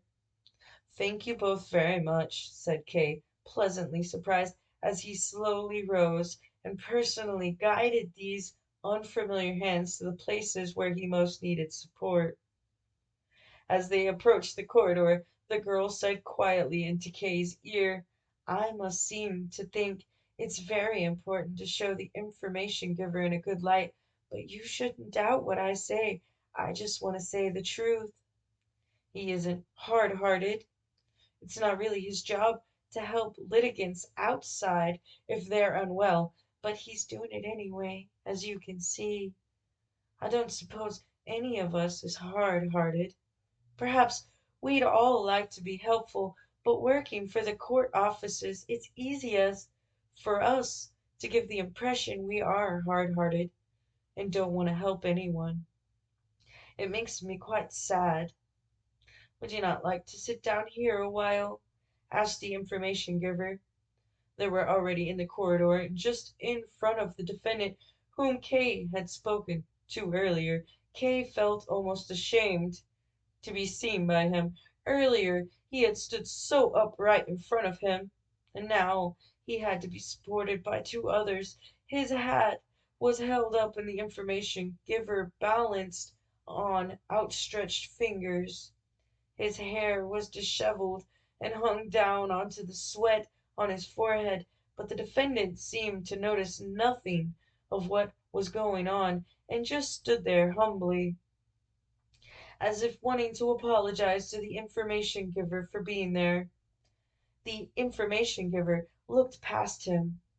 I know, he said, that's my case can't be settled today, not yet, but I've come in anyway. I thought I could wait here anyway. It's Sunday today. I've got plenty of time, and I'm not disturbing anyone here. There's no need to be so apologetic, said the information giver. It's really commendable for you to be so attentive. You are taking up space here when you don't need to, but as long as you don't get in my way, I will do nothing to stop you following the progress of your case as closely as you like. When one has seen so many people who shamefully neglect their cases, one learns to show patience with people like you. Do sit down. He's very good with the litigants, whispered the girl. Kay nodded, but started to move off again when the information giver repeated, would you not like to sit down here for a while? No, said Kay, I don't want to rest. He had said that with as decisively as he could, but in fact it would have done him a lot of good to sit down. It was as if he were suffering seasickness. He felt as if he were on a ship in a rough sea, as if the water were hitting against the wooden walls, a thundering from the depths of the corridor, if the torrent were crashing over it, as if the corridor were swaying and the waiting litigants on each side of it rising and sinking. It made the calmness of the girl and the man leading him all the more incomprehensible. He was at their mercy. If they let go of him, he would fall like a board. Their little eyes glanced here and there. Kay could feel the evenness of their steps, but could not do the same, as from step to step he was virtually being carried. He finally noticed they were speaking to him, but he did not understand them. All he heard was a noise that filled all the space, and through which there seemed to be an unchanging higher note sounding like a siren, Louder he whispered with his head sunk low, ashamed at having to ask them to speak louder when he knew that had spoken loudly enough, even if it had been for him incomprehensible. At last a draught of cool air blew in his face as if a gap had been torn out in the wall in front of him, and next to him he heard someone say, "First he says he wants to go, and then you can tell him 100 times that this is the way out, and he doesn't move." Kay became aware that he was standing in front of the way out, and that the young woman had opened the door.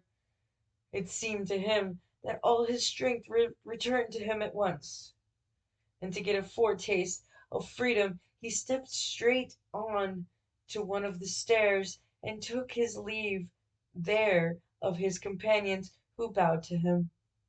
"Thank you very much," he repeated, shook their hands once more, and did not let go until he thought he saw that they found it hard to bear the comparatively fresh air from the stairway after being so long used to the air in the offices. They were hardly able to reply, and the young woman might even have fallen over if Kay had not shut the door extremely fast. Kay then stood still for a while, combed his hair with the help of a pocket mirror, picked up his hat from the next stair, the information must have thrown it down there, and then he ran down the steps, so fresh and in such long leaps that the contrast with his previous state nearly frightened him.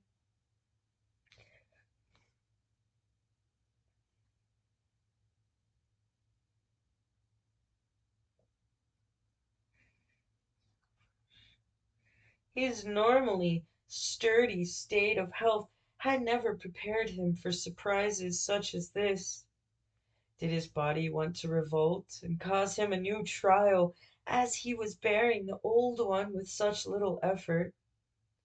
He did not quite reject the idea that he should see a doctor the next time he had the chance, but whatever he did, and this was something on which he could advise himself, he wanted to spend all Sunday morning in future better than he had spent this one. Chapter 4. Miss Bursner's Friend. For some time after this Kay found it impossible to exchange even just a few words with Miss Bursner. He tried to reach her in many and various ways, but she always found a way to avoid it. He would come straight home from the office, remain in her room without the light on, and sit on the sofa with nothing more to distract him than keeping watch on the empty hallway. If the maid went by and closed the door of the apparently empty room, he would get up after a while and open it again. He got up an hour earlier than usual in the morning, so that he might perhaps find Miss Bursner alone as she went to the office. But none of these efforts brought any success. Then he wrote her a letter, both to the office and the flat, attempting once more to justify his behavior, offered to make whatever amends he could, promised never to cross whatever boundary she might set for him, and begged merely to have the chance to speak to her sometime, especially as he was unable to do anything with Mrs. Grubach either until he had spoken with Miss Bushner. He finally informed her that the following Sunday he would stay in his room all day, waiting for a sign from her that there was some hope of his request being fulfilled, or at least that she would explain to him why she could not fulfill it, even though he had promised to observe whatever stipulations she might have. The letters were not returned, but there was no answer either.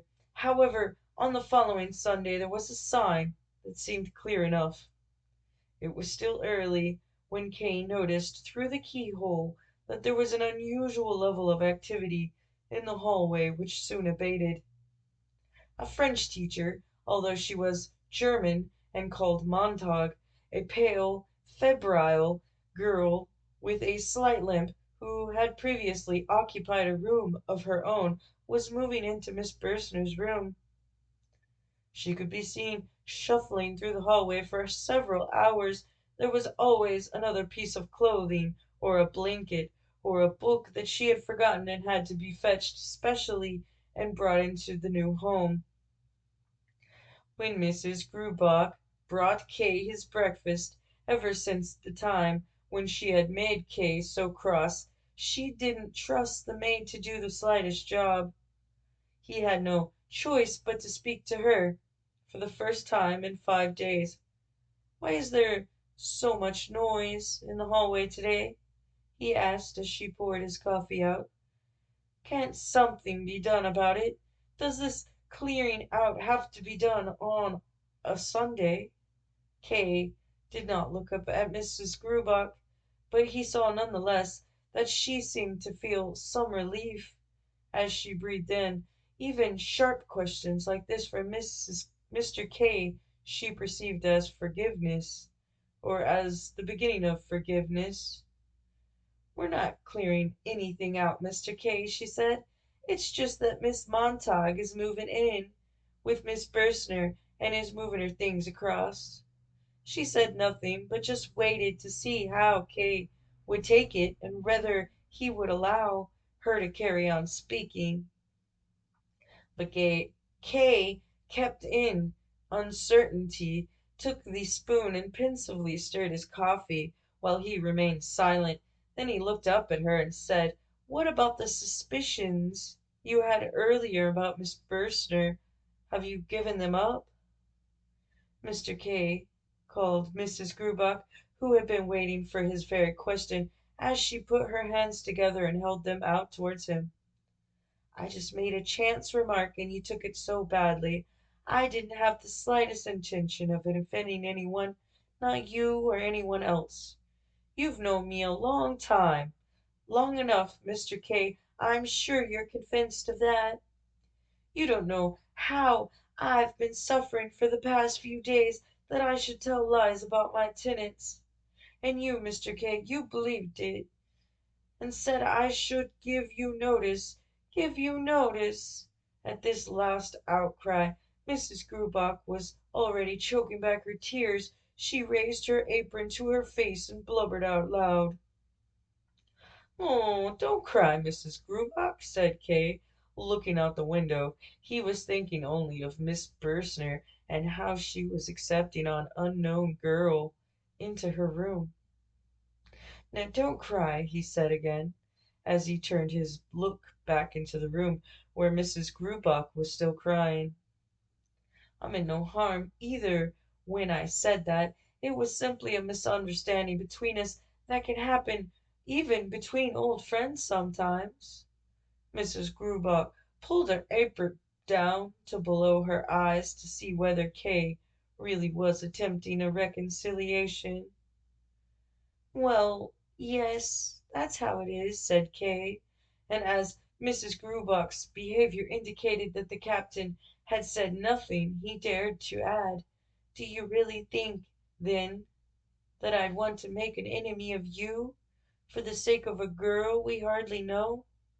"Yes, you're quite right, Mr. K," said Mrs. Grubach, and then, to her misfortune, as soon as she felt just a little freer to speak, she added something rather inept. "I kept asking myself why it was that Mr. K took such an interest in Miss Bursner. Why does he quarrel with me over her when he knows that any cross word from him and I can't sleep that night? And I didn't say anything about Miss Bursner that I hadn't seen with my own eyes." Kay said nothing in reply. He should have chased her from the room as soon as she opened her mouth, and he didn't want to do that. He contented himself with merely drinking his coffee and let Mrs. Grubach feel that she was superfluous. Outside, the dragging steps of Miss Montague could still be heard as she went from one side of the hallway to the other. "Do you hear that?" asked Kay, pointing his hand at the door. "Yes," said Mrs. Grubach with a sigh. "I wanted to give her some help, and I wanted the maid to help her too, but she's stubborn. She wants to move everything in herself. I wonder at Miss Bursner. I often feel it's a burden for me to have Miss Montague as a tenant, but Miss Bursner accepts her into her room with herself." "There's nothing there for you to worry about," said Kay, crushing the remains of a sugar lump in his cup. "Does she cause you any trouble?" "No," said Mrs. Grubach. "In itself, it's very good to have her here. There, it makes another room free for me, and I can't let my nephew, the captain, occupy it. I began to worry he might be disturbing you when I had to let him live in the living room next to you over the last few days. He's not very considerate." "What an idea," said Kay, standing up. "There's no question of that. You seem to think that because I can't stand this toing and froing of Miss Montague, that I'm oversensitive, and there she goes back again." Mrs. Grubach appeared quite powerless. "Should I tell her to leave moving the rest of her things over till later, then, Mr.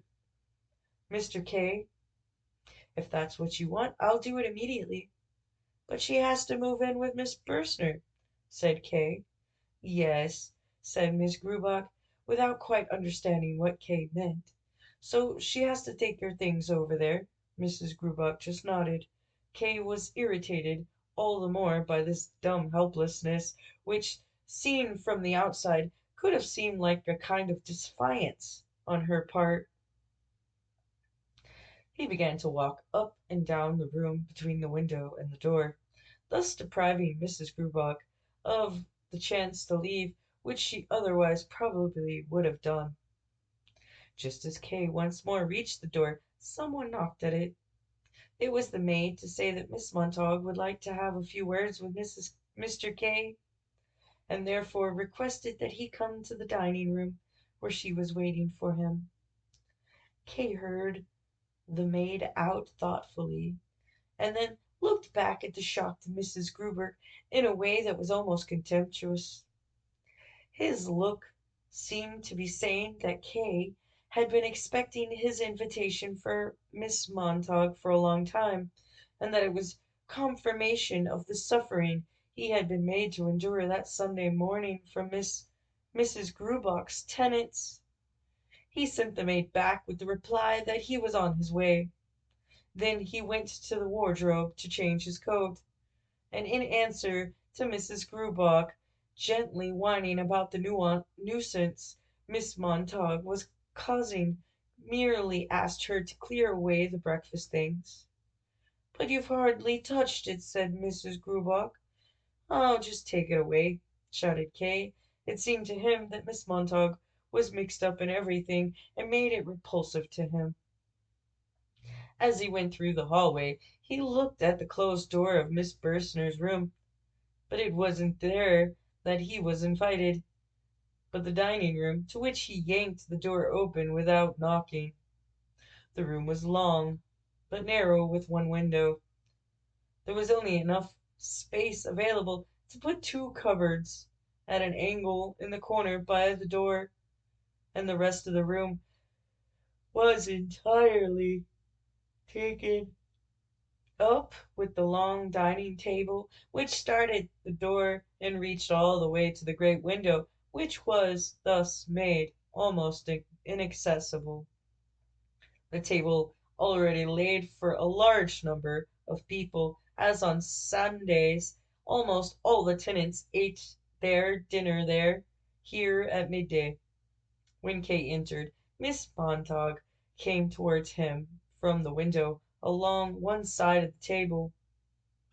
They greeted each other in silence. Then Miss Montague, her head unusually erect as always, said, "I'm not sure whether you know me." Kay looked at her with a frown. "Of course I do," he said. "You've been living here with Mrs. Grubach for quite some time now, but I get the impression you don't pay much attention to what's going on in the lodging house," said Miss Montage. "No," said Kay. "Would you not like to sit down?" said Miss Montage. In silence the two of them drew chairs out from the farthest end of the table and sat down facing each other. But Miss Montage stood straight up again, as she had left her handbag on the window sill, and went to fetch it. She shuffled down the whole length of the room. When she came back, the handbag lightly swinging, she said, "I'd like just to have a few words with you on behalf of my friend. She would have come herself, but she's feeling a little unwell today. Perhaps you'll be kind enough to give her and listen to me instead. There's anyway nothing that she could have said that I won't. On the contrary, in fact, I think I can say even more than her because I'm relatively impartial. Would you not agree?" "What is there to say, then?" asked Kay, who was tired of Miss Montage continuously watching his lips. In that way she took control of what he wanted to say before he said it. "Miss Bursner clearly refuses to grant me the personal meeting that I asked her for." "That's how it is. Or rather, that's not at all how it is. The way you put it is remarkably severe," said Miss Montage.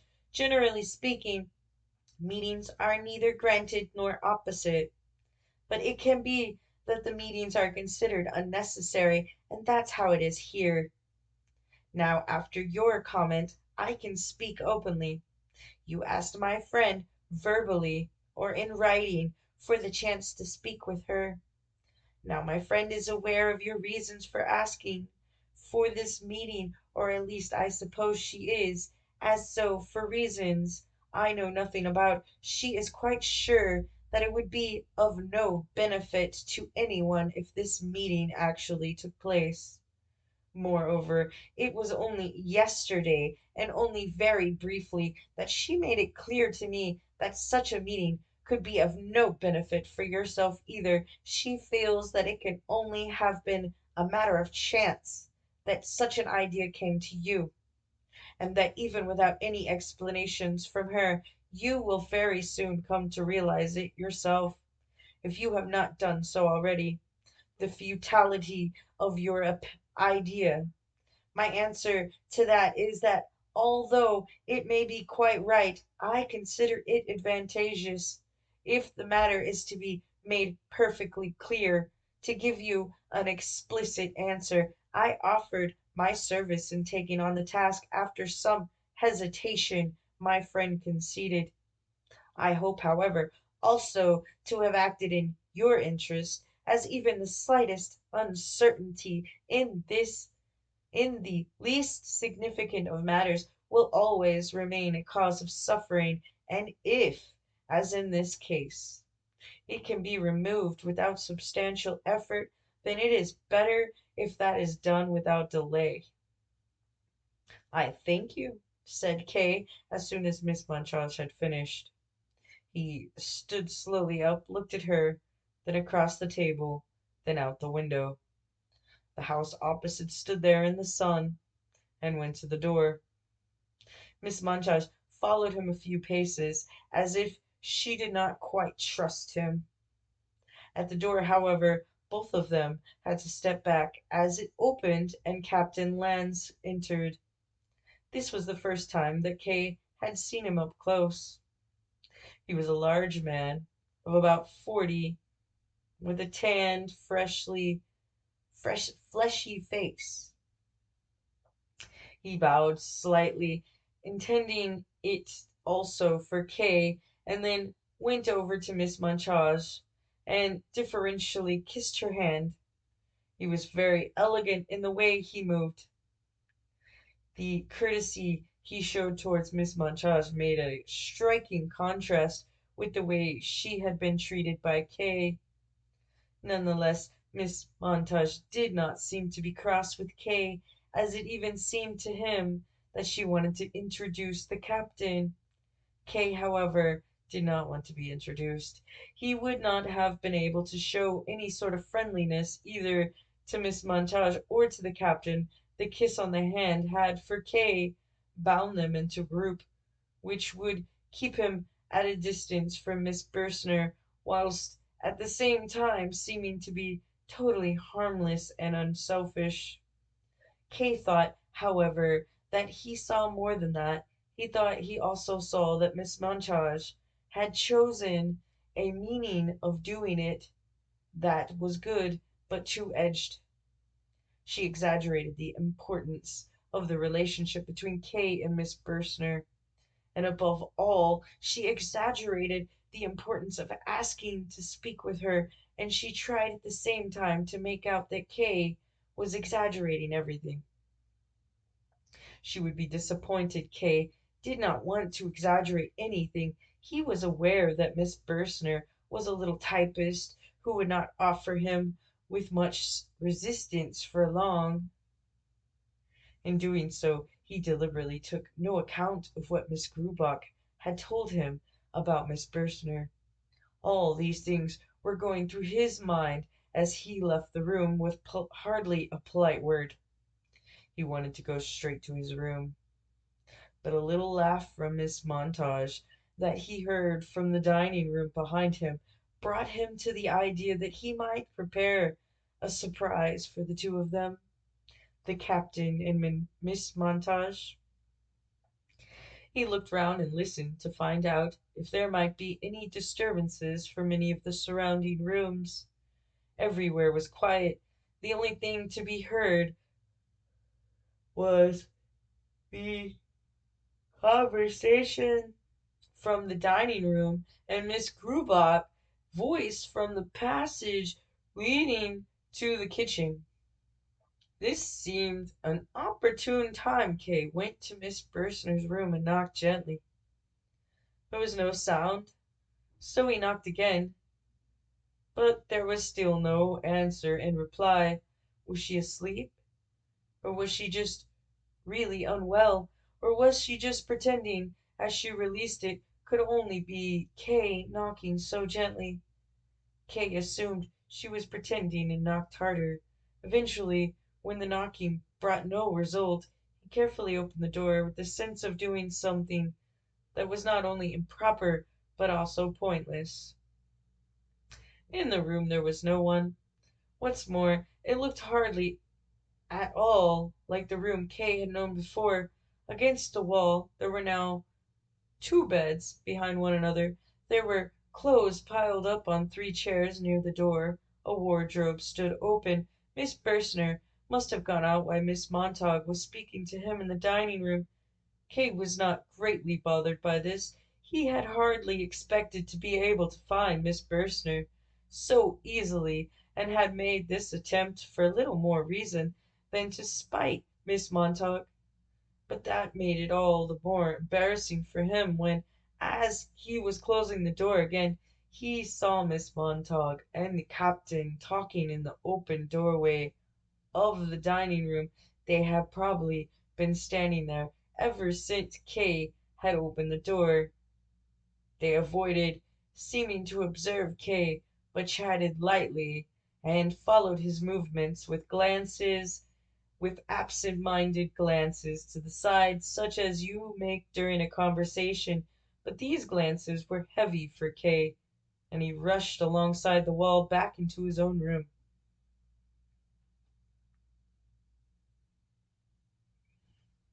Chapter 5. The Whip Man.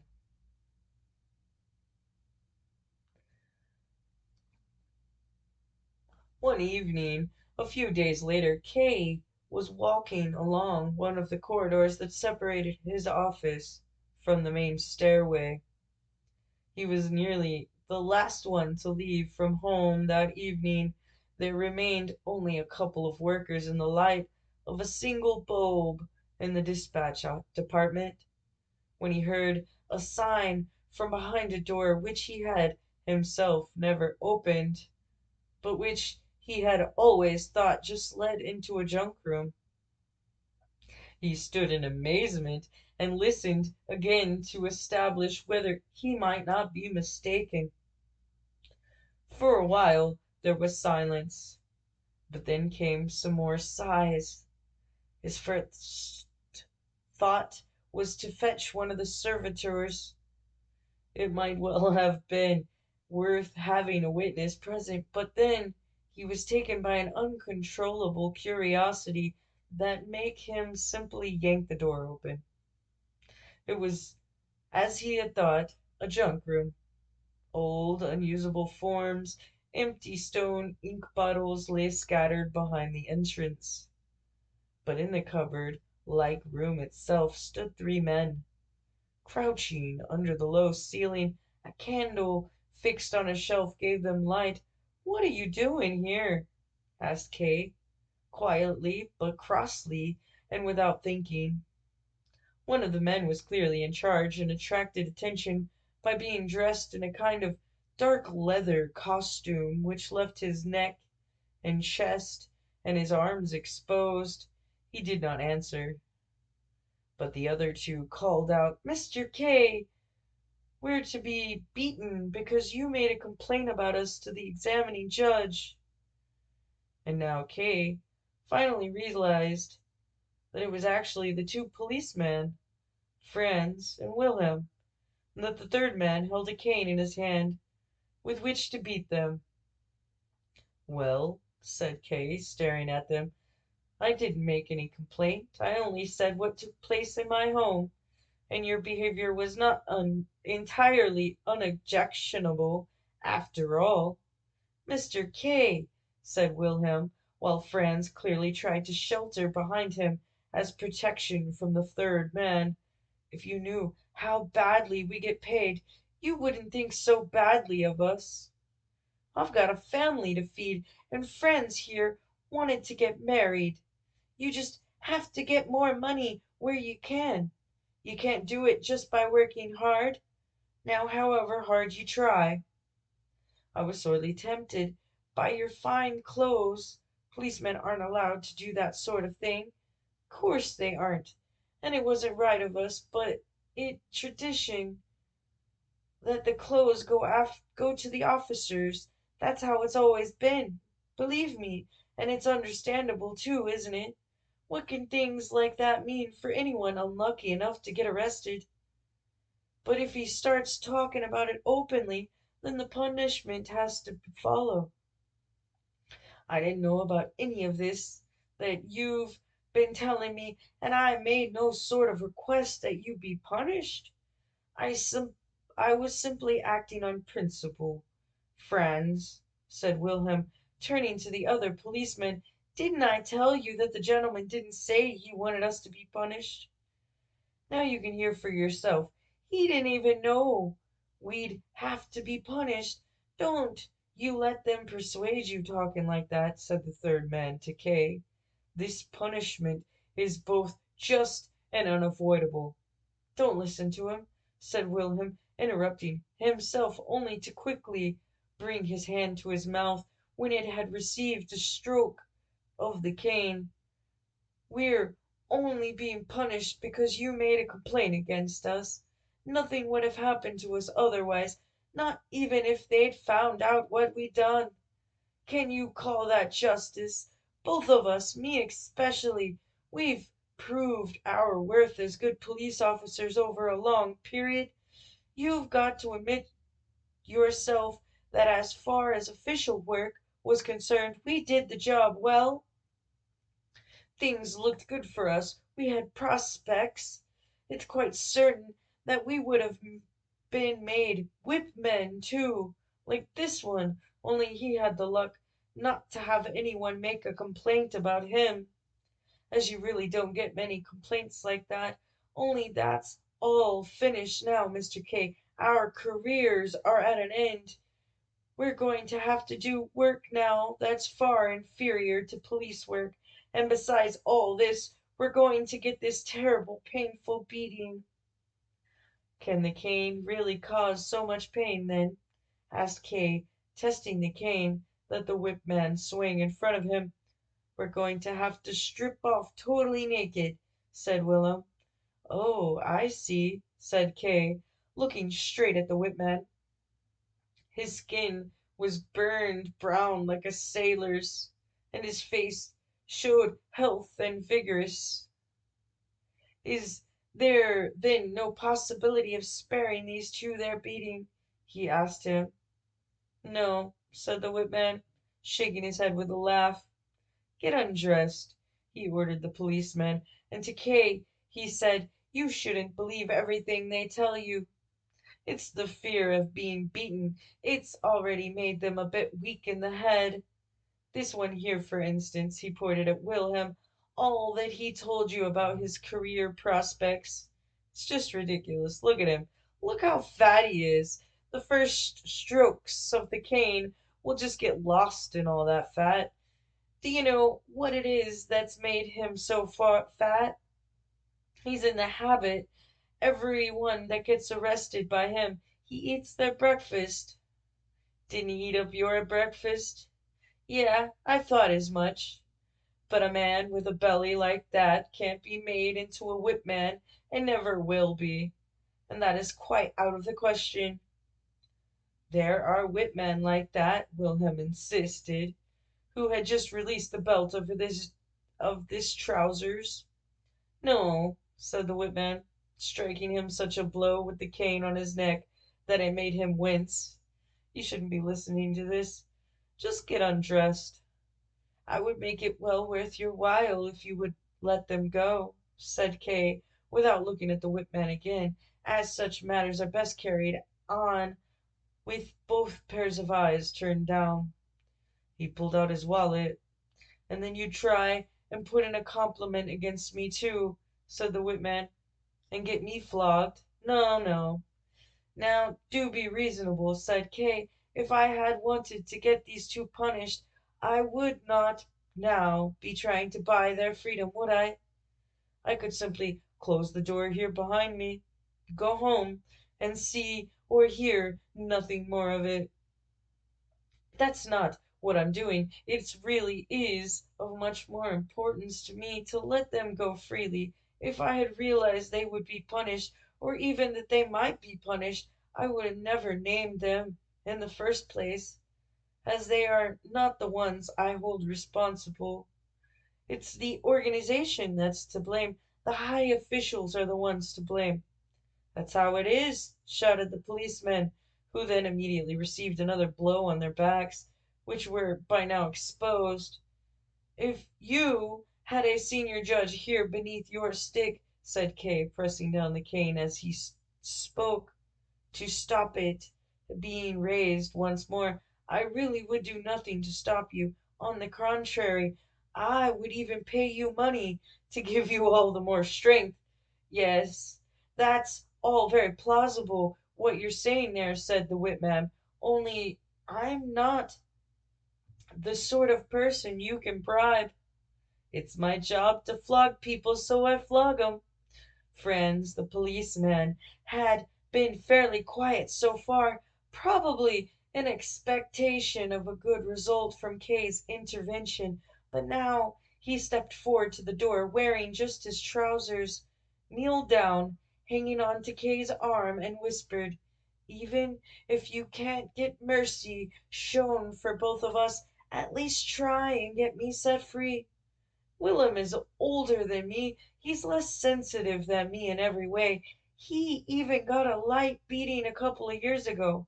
But my record's still clean. I only did things the way I did because Wilhelm led me on to it. He's been my teacher, both for good and bad. Down in front of the bank, my poor bribe is waiting for me at the entrance.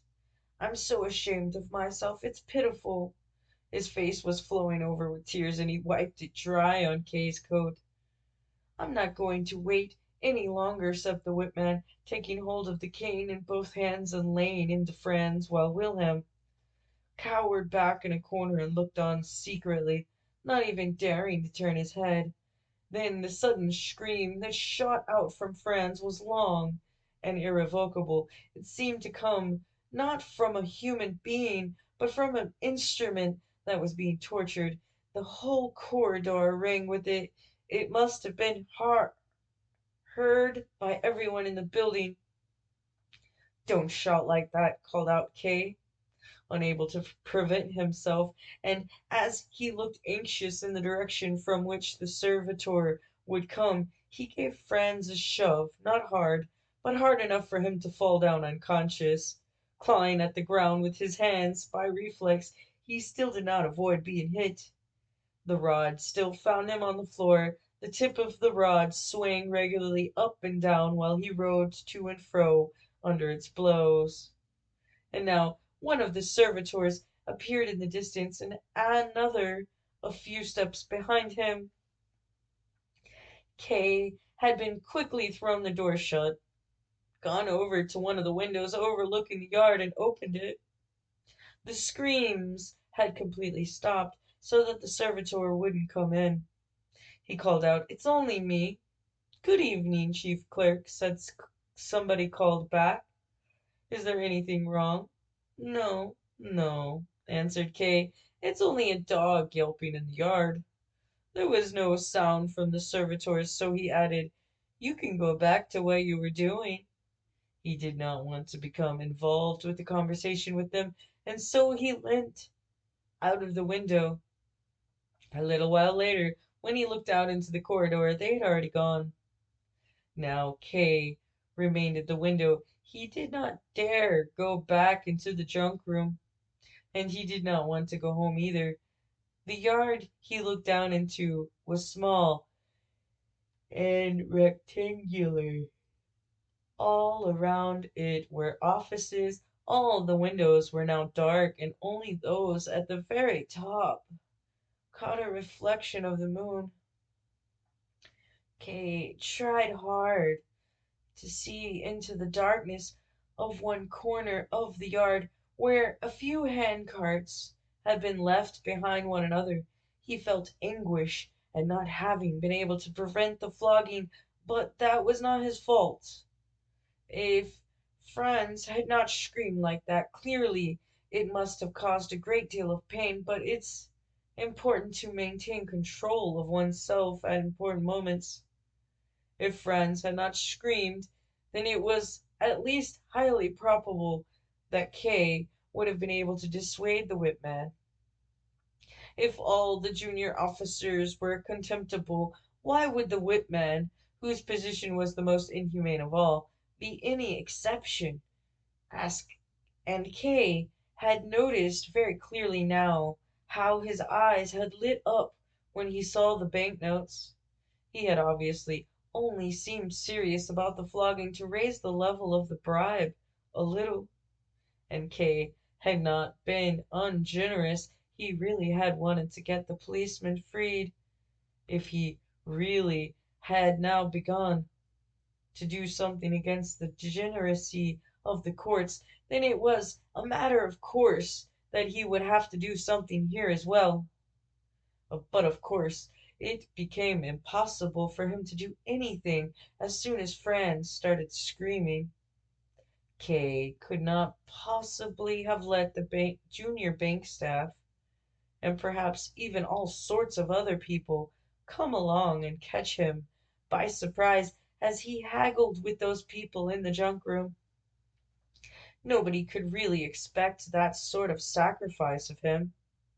If that had been his intention, then it would almost have been easier. Kay would have been taken his own clothes off and offered himself to the whipman in the policeman's place. The whipman would certainly not have accepted this substitution anyway, as in the way he would have seriously violated his duty without gaining any benefit. He would most likely have violated his duty twice over, as court employees were probably under orders not to cause any harm to Kay while he was facing charges, although There may have been special conditions in force there. However things stood, Kay was able to do no more than throw the door shut, even though that would still do nothing to remove all the dangers he faced. It was regrettable that he had given Franz a shove, and it could only be excused by the heat of the moment. In the distance he heard the steps of the servitors. He did not want them to be too aware of his presence, so he closed the window and walked towards the main staircase. At the door of the junk room he stopped and listened for a little while. All was silent. The two policemen were entirely at the whipman's mercy. He could have beaten them to death. Kay reached his hand out for the door handle, but drew it back suddenly. He was no longer in any position to help anyone, and the servitors would soon be back.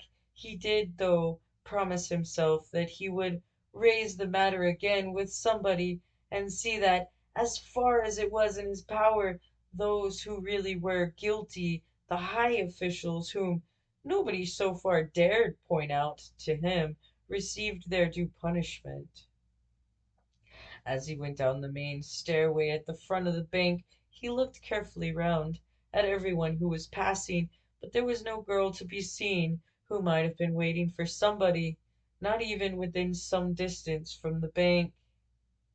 Franz claimed that his bride was waiting for him was thus shown to be a lie, albeit one that was forgivable and intended only to elicit more sympathy. The policemen were still on Kay's mind all through the following day. He was unable to concentrate on his work and had to stay in his office a little longer than the previous day so that he could finish it. On the way home, as he passed by the junk room again, he opened its door as if that had been his habit. Instead of the darkness he expected, he saw everything unchanged from the previous evening and did not know how he should respond. Everything was exactly the same as he had seen it when he had opened the door the previous evening. The forms and bottles of ink just inside the doorway, the whipman with his cane, and the two policemen still undressed. The candle on the shelf, and the two policemen began to wail and call out, "Mr. K!"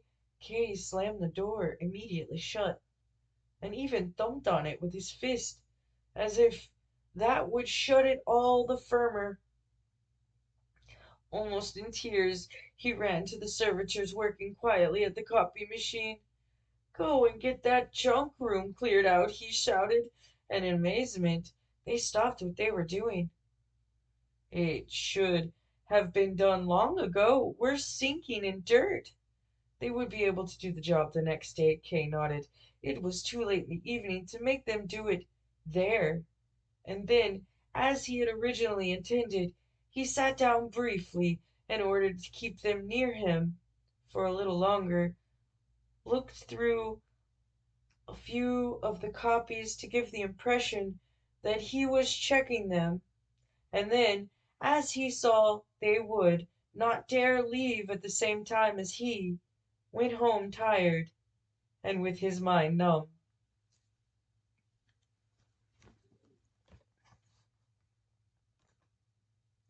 Thank you for your support